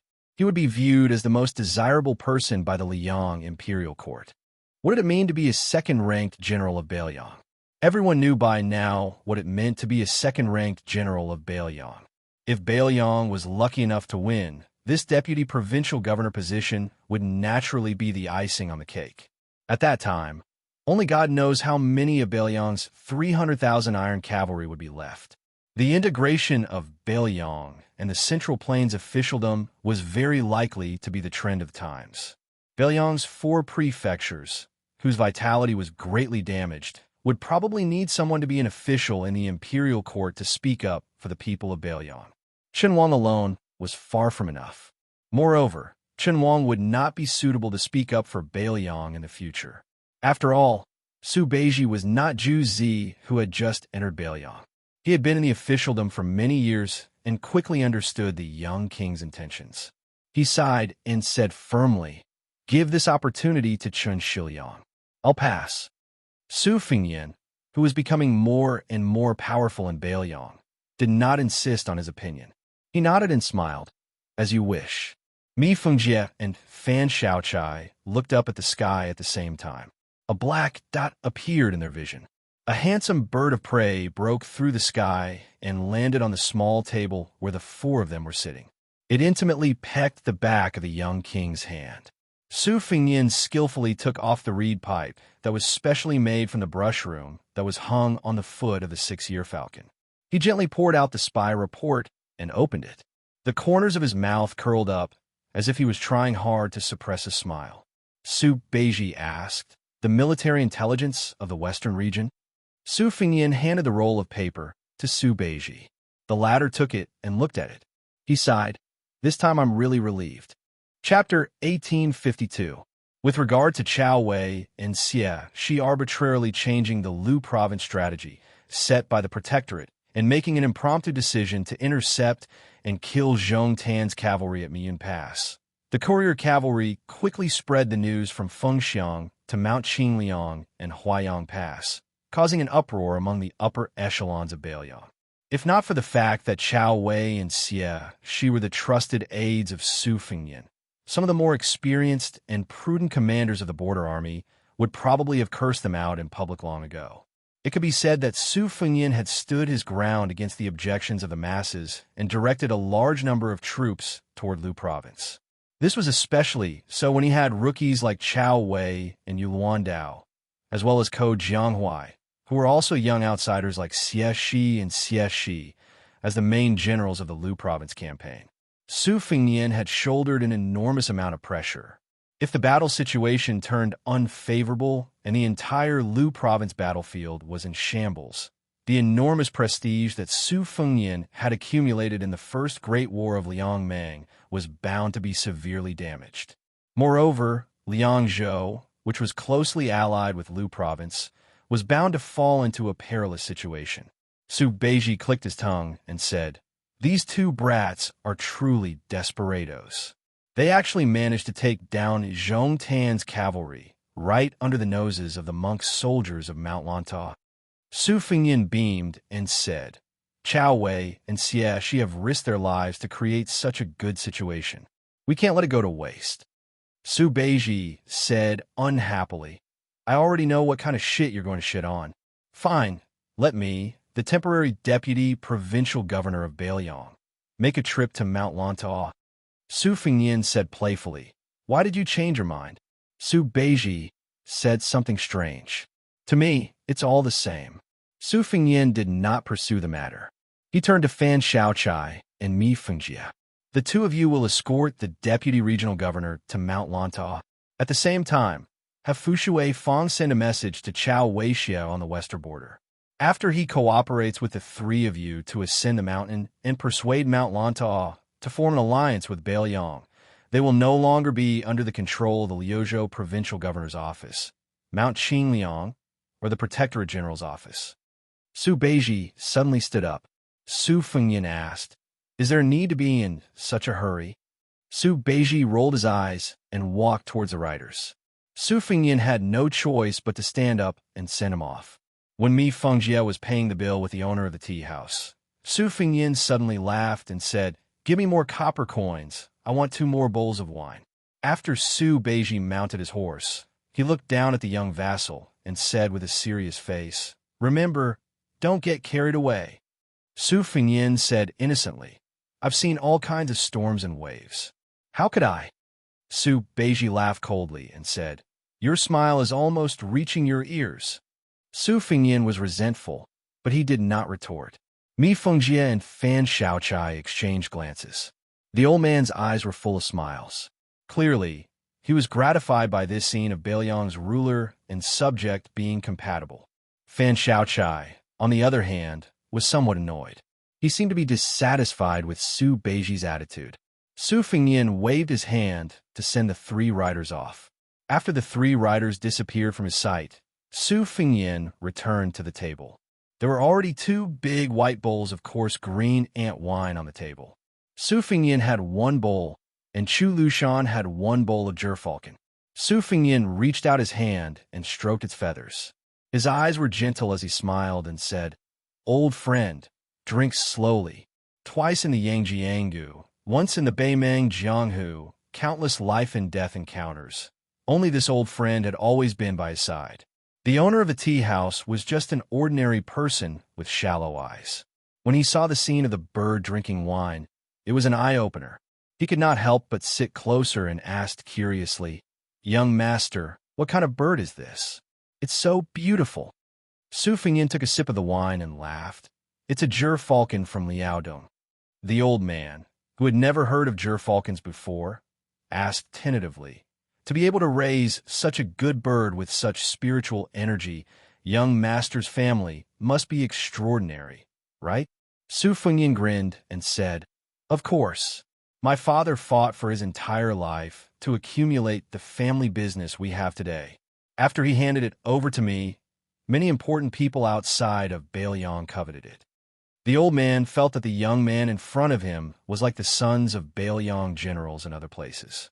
They loved to talk about their father's military achievements and were not afraid of choking when they talked big. Who did not know that the rich people in Beiliang, Even the rich men in Lingzhou would not be able to straighten their backs when they met the masters of the neighboring provinces and counties. They would never dare to say that they had a lot of money in their pockets. Su Fengyan took off the jade pendant hanging from his waist. "Old brother, I'm in a good mood today, so I'll treat you to a drink. If you don't have money on you, just leave it here. I'll get someone to redeem it later." The old man first glanced at the jade pendant, which he did not know if was real or fake, and then glanced at the bird drinking wine on the table. He hesitated, but finally nodded and went to pick up 2 jars of high-quality green ant wine that could not be sold. The old man drank moderately at first. When the young master finished a large bowl of wine, he had only drunk half a bowl. Moreover, the old man had a good tolerance for alcohol. If he really drank to his heart's content, he would be able to drink 7 or 8 bowls. However, the old man was the only one managing the tea house. He was worried that if he really got drunk, what if the young man ran away? Then wouldn't he be scolded by his wife from today until the end of the year? Moreover, he had a young grandson who was studying in the village school. The old man was thinking about using the money he had saved this year to buy the 4 treasures of the study for the child. Not long ago, he heard the child come home and say that a young teacher who was originally studying in the academy had come to the village school. His knowledge was greater than the sky. He told them many things about Jiangnan, about the small bridges and flowing water there, and the young teacher also talked about the scenery of his family's garden. In reality, the child did not speak clearly. The old man, who had never even touched a book before, did not understand. However, as he listened, the old man, who had lived a hard life his whole life, felt that there was more hope in his heart. Their village had about 100 families. The first time they went to war with the Beimang barbarians outside the pass, a few families with better resources had secretly run away. When they won the war outside the pass, they all ran back. In the end, they had to go to war again, so no one used the excuse of visiting relatives to go to Lingzhou or leave Baiyang. The old man who ran the tea house received and sent people off all year round. In the end, he was more knowledgeable than the villagers who dealt with crops all year round. After listening to the idle conversations of the customers, the old man unconsciously understood a basic principle. For hundreds of years, the most powerful and unified grassland power, known to have millions of cavalry and millions of soldiers, had not been able to take half a step south into the Central Plains in these 20 years. In the past, there was General Su Xiao. Now, there was the new Prince Liang, Su Fengyan. In Baiyang, there were 2 generations of the Su family, father and son. The old man did not understand the harm that the feudal princes posed to the court by seizing power. He also did not understand the conflicts between Baiyang and the Zhao family in Liang. The old man who lived in Baiyang only knew that no matter how fierce the war outside the pass was, in more than 20 years within Baiyang, there had not been a single Baiyang barbarian who rode a horse and carried a sword. The defenseless commoners could live a peaceful life. As long as they were willing to put in effort, they could support their families. Was there anything more comfortable than this in the world? There was none. As time went on, the old man gradually became drunk and happy. That young master was also drunk and said a lot of nonsense. He said that when he was young, he had toasted many generals in the main hall of his home. He even used a genteel phrase, saying something like, "My son will come out to exchange for good wine." He said that at that time, there were old generals like Yan Wenwan, He Zhonghu, Chen Yinshui, and Zhong Hongwu sitting in the main hall of his home. There were also civil officials like Li Gongda and Yan Jieshi, as well as young people like Chen Zhibao, Chu Lushan, Yuan Zuozong, Qi Danghua, Yao Jian, and Yi Shizhen.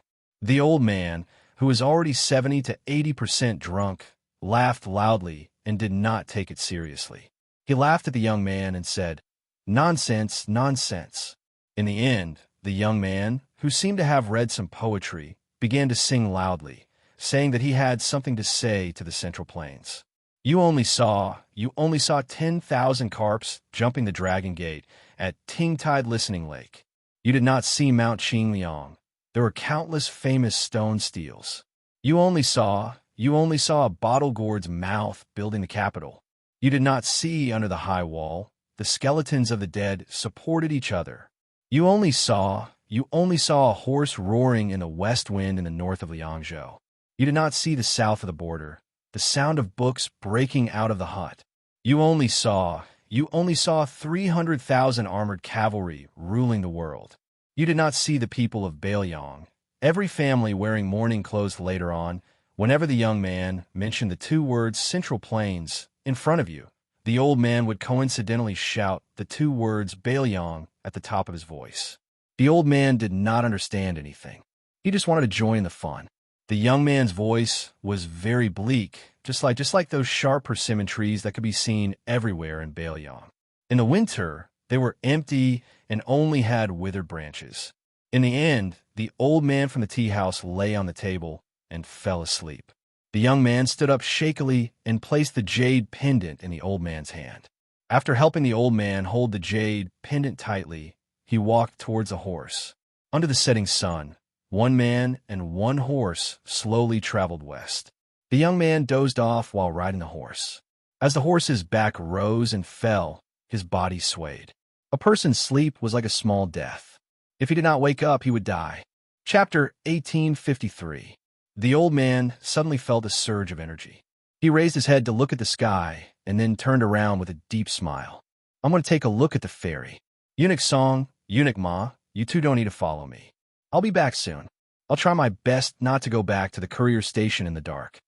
The eunuch in official robes, sitting on the back of the young eunuch, immediately stood up and said considerately, "Since we're already here, it's just a matter of one breath. What harm is there in going back in the dark? It won't delay the proper business." The tallest eunuch, Eunuch Ma, also smiled and agreed. I'm afraid this is the only chance in my life to be able to accompany Eunuch Lu on an old trip. This little journey can't be considered tiring. This time, the three of us are working for the imperial family and have walked thousands of li. Eunuch Lu smiled and nodded, his expression becoming increasingly benevolent. Although the Directorate of Credentials was not an overly prominent yamen among the 12 directorates of the Liang Imperial Palace and could not be mentioned in the same breath as the Directorate of Ceremonies under Song Tonglu, it was still not to be underestimated. After all, they were helping the monarch of a country look after those iron coupons, edicts, and yellow seals. When they were in Taiyan City, the Directorate of Credentials was definitely not as peaceful as it was now. It was probably because this diplomatic mission to the northwest had brought great pressure to the three elders of the Directorate of Credentials. It had truly become a case of sharing glory and suffering together. The old saying, "Looking at a mountain will kill a horse," was true.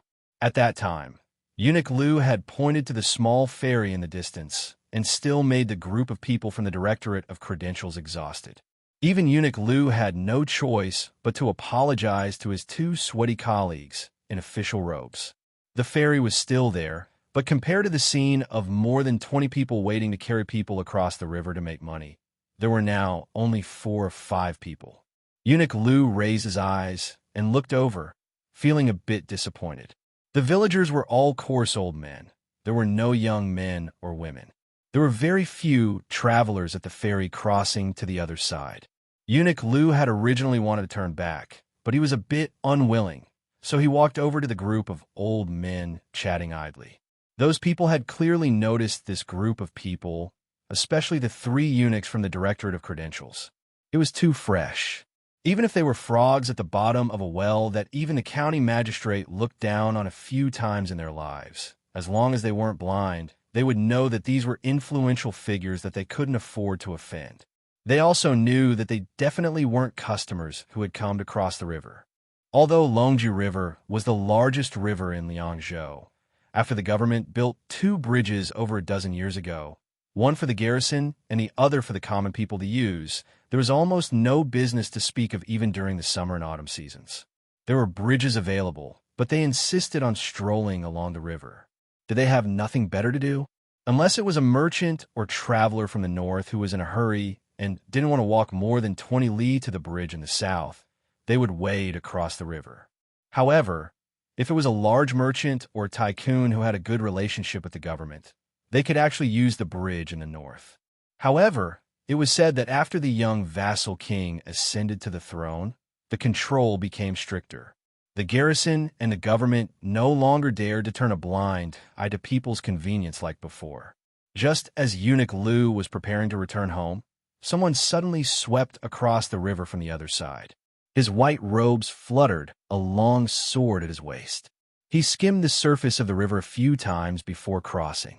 After landing gracefully on the shore, the white-robed swordsman ignored the surprised gazes of the villagers and turned to look at his Jianghu friends on the other side of the river.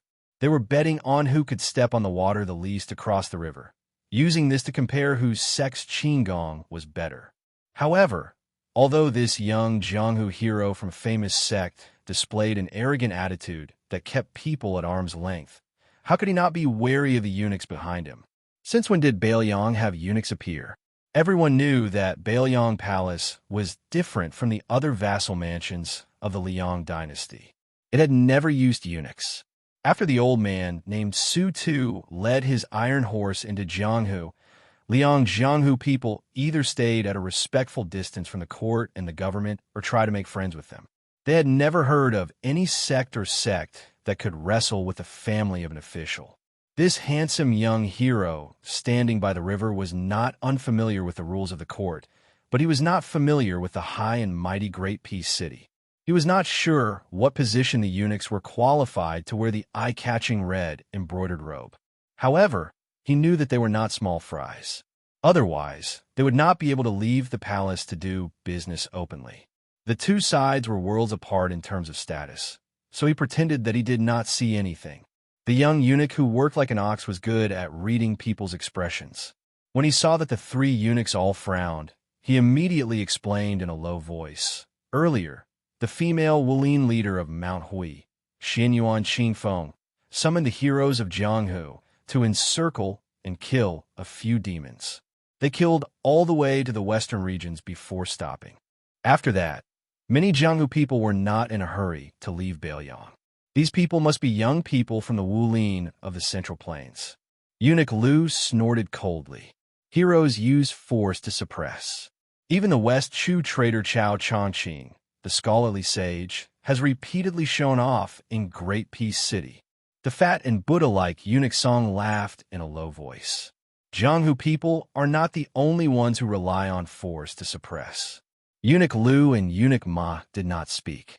Then, another two Jianghu people of similar age passed by Dragonsteed River. Eunuch Lu suddenly turned his head and asked one of the Imperial Guard commanders with a smile, "Commander Qian, what is the cultivation of these young people? What is the difference between them and the grandmasters of Jianghu?" The burly Imperial Guard with a wooden expression said calmly, "Eunuch Lu, not to mention the 4 realms of first grade, even second grade master is not a height that these embroidered pillows can reach. With their talent and foundation, unless they have a great opportunity, they will not be able to reach second grade master in 20 to 30 years. Eunuch Lu nodded and did not have any more interest in investigating. The Jianghu was far, but the court was high. What grandmasters of the martial way? As long as they were not those few people on the martial ranking, they were nothing more than fish in a pond that the emperor casually raised. Just as Eunuch Lu was about to turn and leave, he suddenly narrowed his eyes and looked hard into the river. A young person that was crossing the river was probably only skilled in external martial arts. His qigong was something that even he, a ribbon insignia eunuch, felt was not good to look at. Not only did he step on the surface of the river many times, the splashes he made were shocking. If others were said to be flying on the grass, then this brother was really rolling in the grass. But this was not something that Eunuch Lu paid attention to. The old man saw a young person carrying a fairy that seemed to be an old woman as they slowly crossed the river. Chapter 1854. In the end, he was trampled by the young hero with terrible qigong, splashing water all over his head.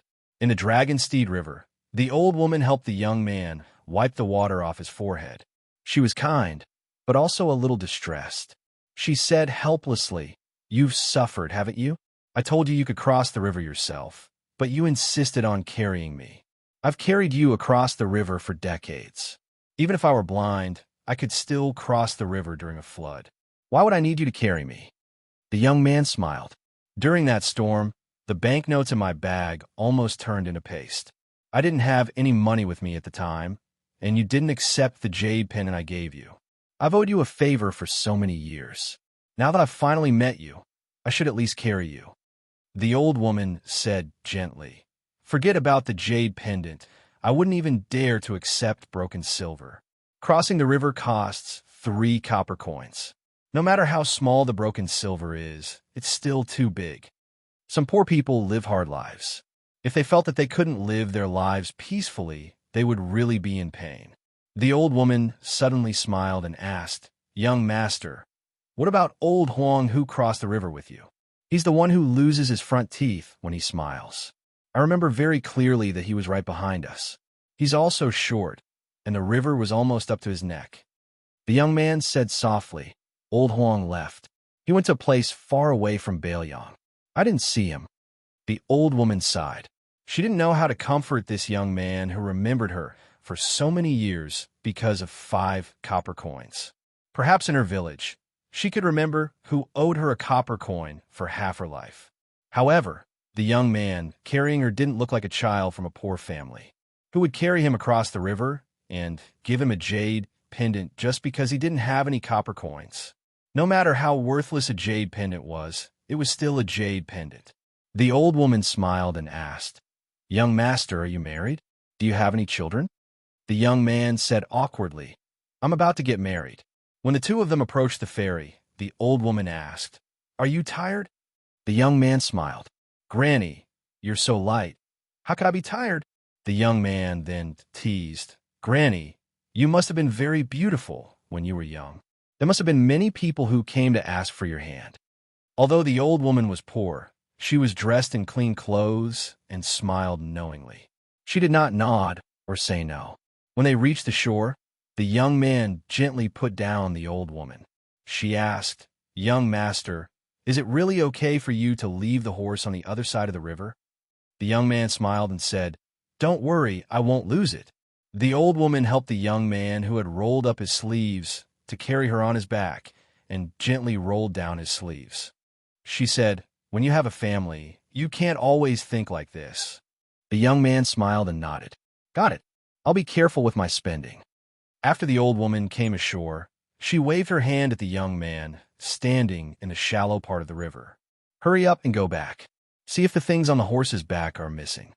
The young man who had his sleeves down but still rolled up his pants answered with a smile. The old woman slowly walked towards the ferry. Then she saw an old man in strange clothes. She saw him at first glance, even though there were 2 old men in the same red clothes standing beside him. The Xianxia was the head seal eunuch, and so was Eunuch Lu. He wanted to say something, but hesitated. She only smiled faintly and turned her head slightly. She reached out with her skinny fingers and tidied her hair. He looked at her and was about to take a step forward. In the end, he laughed self-mockingly, pulled back his foot, turned, and strode away. And she, just like many years ago, gently waved her hand at the back of the young scholar, just like the young girl of the past. The sky was dim. The eunuch and the imperial bodyguards were the first to leave. The villagers at the ferry who felt that there would be no more business left the riverbank like the old woman. The poor young man who was walking toward the other side of the river suddenly turned around and jogged ashore. Although his skin was very good, in the end, clothes make the man, who would look at a poor boy who was carrying people across the river to earn copper coins. Under the disdainful gazes of the 7 and 8 young heroes of the Jianghu, he approached them and smiled. He strangely said, "Back then, when I and my brothers were wandering the Jianghu like dogs, I had long wanted to do something to you experts drifting across the river." Regardless of whether it was the handsome swordsman in white fluttering clothes or the beautiful young heroine, they were all kicked in the buttocks by this guy who seemed to have had his head crushed by a door. They were all kicked into the Dragonsteed River. That scene was like a pot of dumplings. The young man whose boots were still off on the other side of the river stood barefoot at the ferry. He looked at the drenched chickens who were cursing at him and said seriously, "Skill."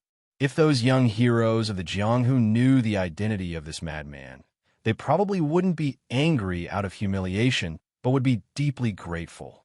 According to the rules of the Jianghu, Being kicked by one of the four great grandmasters of the martial arts evaluation was equivalent to exchanging blows. This was a treatment that even the founders of their sects would be envious of. This kind of lucky thing could be bragged about for 30 years. That great grandmaster of the martial arts evaluation stood on the shore with his hands on his hips. He laughed and said, "I, a hero, will never change my name. I'm a #1 figure of the Northwest Tao. In the Jianghu, people call me Invincible Divine Fist, Peerless Leg Technique, #1 Blade and Divine Sword Technique, Su Fingyan." He had the demeanor of an immortal, the demeanor of a hero, and the bearing of a grandmaster. Naturally, he didn't have any of these. Therefore, the young hero who had just stepped on the water and splashed him all over angrily said, "So your grandpa?" Everyone only heard that bastard with a smug look on his face laugh and ask, "You don't like it? If you don't like it, then come and hit me. The green mountains will not change, and the green water will flow forever. We will meet again someday." This time, even the heroines and fairies who had to try their best to remain aloof when they fell into the water couldn't bear it anymore. However, just as they were about to criticize him, they suddenly felt their bodies fall. In the next moment, everyone looked at each other, dumbfounded. It turned out that everyone was sitting at the bottom of the river. The riverbed was still wet, but there was no water. Looking up, at the end of their vision, there was no water coming from upstream and downstream. No one knew who was the first to look up and discover the truth, but they were all in a daze. It turned out that the river was still flowing, but it was above everyone's heads. It was like a green dragon sweeping across the sky.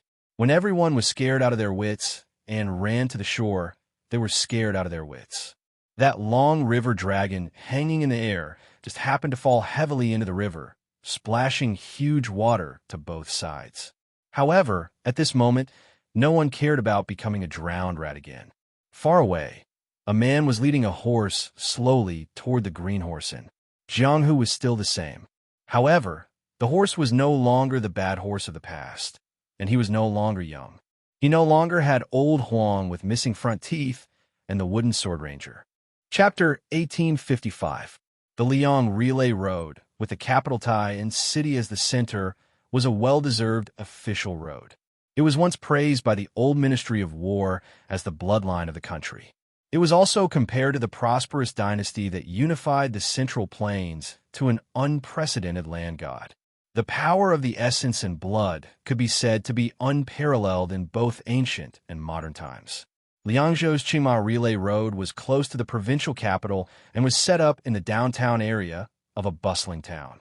Because this was a place that one had to pass to enter and exit the city of Liangzhou. Not only was the relay station large, it also had the only one of the many relay stations on the road to Bailiang. There were as many as 70 postilions. There was also a garrison of light cavalry stationed nearby all year round. It was said that the young king's personal guards, the white horse righteous followers, came from this cavalry in the early years. Naturally, their combat ability was not to be underestimated. For example, the madman Hong Shuwen, who was now climbing up the ranks in the Bailiang army, came from this troop that did not show off. Li Gongda, who had always firmly maintained the #1 civil official position in Bailiang, stayed at the Qingma Relay Road in his early years. When he was in the mood, he wrote a calligraphy piece that said, "There is a world of difference." However, no one knew whether it was because the relay station treasured it too much or because the 4 words were too strong and beautiful, but it had not been mounted or hung for many years. Bayan Town, where the Qingma Relay Road was located, was also an unusually prosperous place.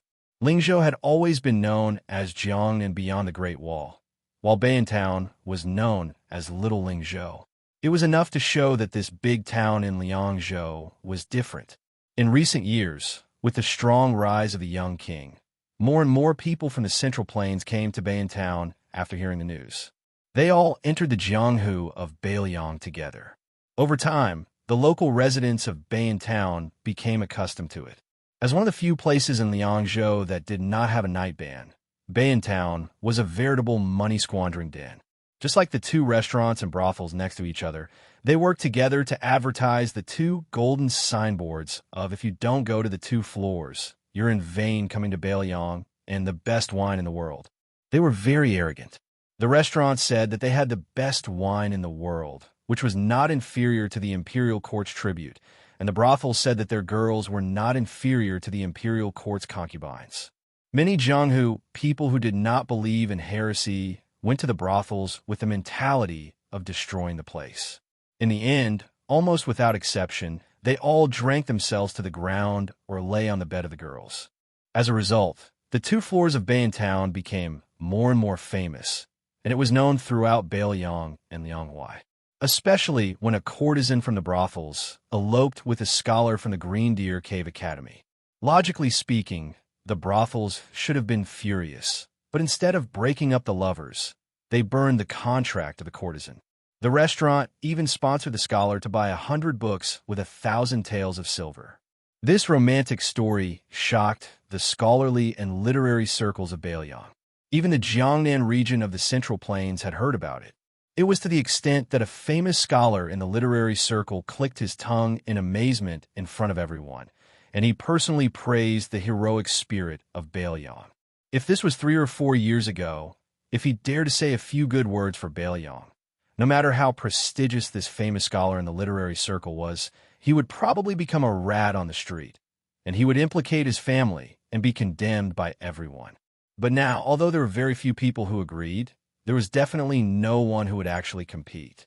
By the time the 3 eunuchs from the Directorate of Credentials returned to Bayan Town from the small crossing of Dragon Horse River, it was already late at night. Previously, the Green Horse Relay Station was afraid that something unexpected would happen, so they had no choice but to send out 20 or so elite riders from the capital to meet them. If they could not find any trace of them, the Green Horse Relay Station would definitely skip over the local government and directly notify the garrison 20 li away. After all, this group of eunuchs who delivered the edict represented the face of the Zhao clan of Liang. Eunuch Liu and his group, who had walked into Bayan Town on foot, were already hungry. As they passed by the particularly noisy restaurant and smelled the thick scent of wine, they couldn't help but be a little tempted.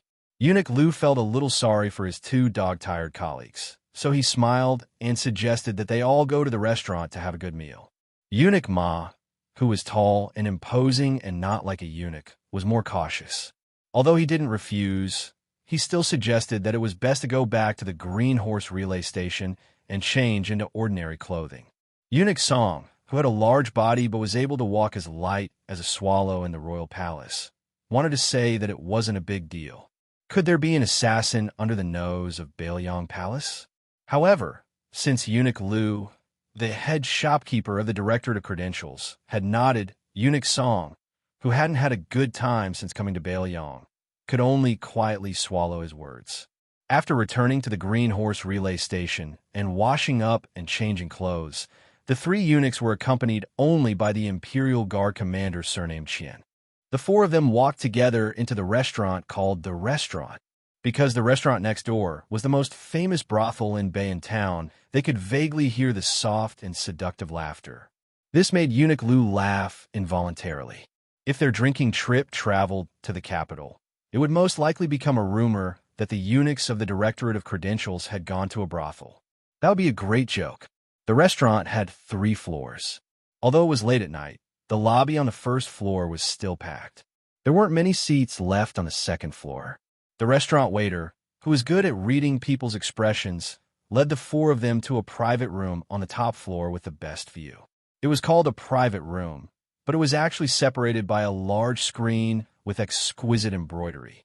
After Eunuch Song sat down, he leaned comfortably against the back of a yellow rosewood chair with a natural gourd-shaped wood core. He laughed softly and said, "The layout here is somewhat similar to the market on our side." Eunuch Ma, who had changed his clothes and looked more like a burly man from outside the Great Wall, looked around and was quite satisfied. Compared to the 2 floors below, it was much quieter and more elegant. He narrowed his eyes and nodded. Eunuch Liu said amiably to the young waiter who had a cotton towel on his shoulder, 2 pots of Jizhou Laojiao, Jiang and apricot blossom wine, and cooked flower wine. As for the dishes and snacks, you can do as you see fit. The young waiter smiled and bowed to flatter. "Master, you are really an expert." You deserve the title of Wine Immortal. It's true that ordinary customers are generous when they come to our restaurant, but most of them choose the West Shu tribute wine, Jin Nanchun, to drink. In my opinion, the wine is good, but in terms of mellow aftertaste, it can't compare to the cooked flower wine. In terms of burning intensity, it is far inferior to the green ant from Baelyang. By the way, for masters, I have to say something. Our restaurant has an unwritten rule. When you come here, as long as you want to drink the green ant, you could drink as much as you want without charge. Eunuch Song asked curiously, even if you want to drink 8 or 10 pots, it's still free? Aren't you afraid that your restaurant will go bankrupt from drinking? Also, if someone comes to your restaurant and only drinks the green ant, will this rule still be valid? At the mention of this, the young waiter who was originally bowing to flatter immediately said proudly, "It's valid. How can it not be valid? Everyone who comes is a guest." Our manager has already said that for those who are willing and able to drink our Baelyang's green ant, it's not a big deal to ruin their business. Just treat it as making friends with these heroes. Our manager has even set a special rule. If anyone can drink 6 pots of our restaurant's signature green ant in one go, not to mention the cost of the banquet, even if they want to sleep in the building next door for a night, our restaurant will pay for it. Eunuch Lu smiled and said, "It's rare to see a restaurant open for business like this." Interesting. Eunuch Song chuckled and held the comfortable antique chair with both hands. He looked at the eloquent young waiter and said, "It seems that although your manager stinks of money, he's not an ordinary person. Today I'm in a good mood, so I'll give your manager face and ask him to propose a toast to Master Lu beside me. To tell you the truth, if you miss this chance, you won't be able to get it for the rest of your life." The young waiter listened to the fat man's official language of the Central Plains, and the arrogance he put on was even greater than the county governor. In fact, he was complaining in his heart, but he didn't show it on his face. He begged for mercy and said, "Sir, I'm really sorry. Our head manager isn't someone from Bayantown. Even I haven't seen him before. Unfortunately, the second manager who is in charge has a meal next door that he can't refuse. But please don't worry. Just based on the 6 pots of wine you ordered, as long as the second manager returns to the restaurant, I'll immediately inform him. I won't let the second manager miss the 4 masters." Eunuch Song, who couldn't be at ease again, was already unhappy. Just as he was about to explode, he saw Eunuch Lu take out a large amount of silver from his money pouch. He didn't throw it to the waiter like other rich guests. Instead, he placed it on the table and slowly pushed it forward. He smiled and said, "This is a reward for you. Don't think it's too little." The young waiter had the best impression of the old man sitting in the main seat. He was like a kind-looking rich man or an old scholar who had walked out of scholarly family. He was polite to everyone. It was rare to see him in a restaurant where the rich and the poor were all masters. The young waiter hesitated. Then he heard the burly middle-aged man, who had been silent, say coldly, "If I tell you to take it, then take it." After the young waiter carefully put away the silver and left, Eunuch Lu asked in a small voice, "How is it?" Commander Qian, who was famous in both the palace army and the Ministry of Justice, said softly, "There's nothing strange." Looking along the way, the waiters in this restaurant are all normal people who have never practiced martial arts. However, there are a few tables on the 3rd floor that are not simple. Eunuch Lu smiled faintly and said, "In the worst-case scenario, this place is only 15 minutes away from the Green Horse relay station. The cavalry will arrive in the blink of an eye. Also, I believe that the Baelyang spies who are secretly watching us won't be useless decorations. Let's just drink and not worry."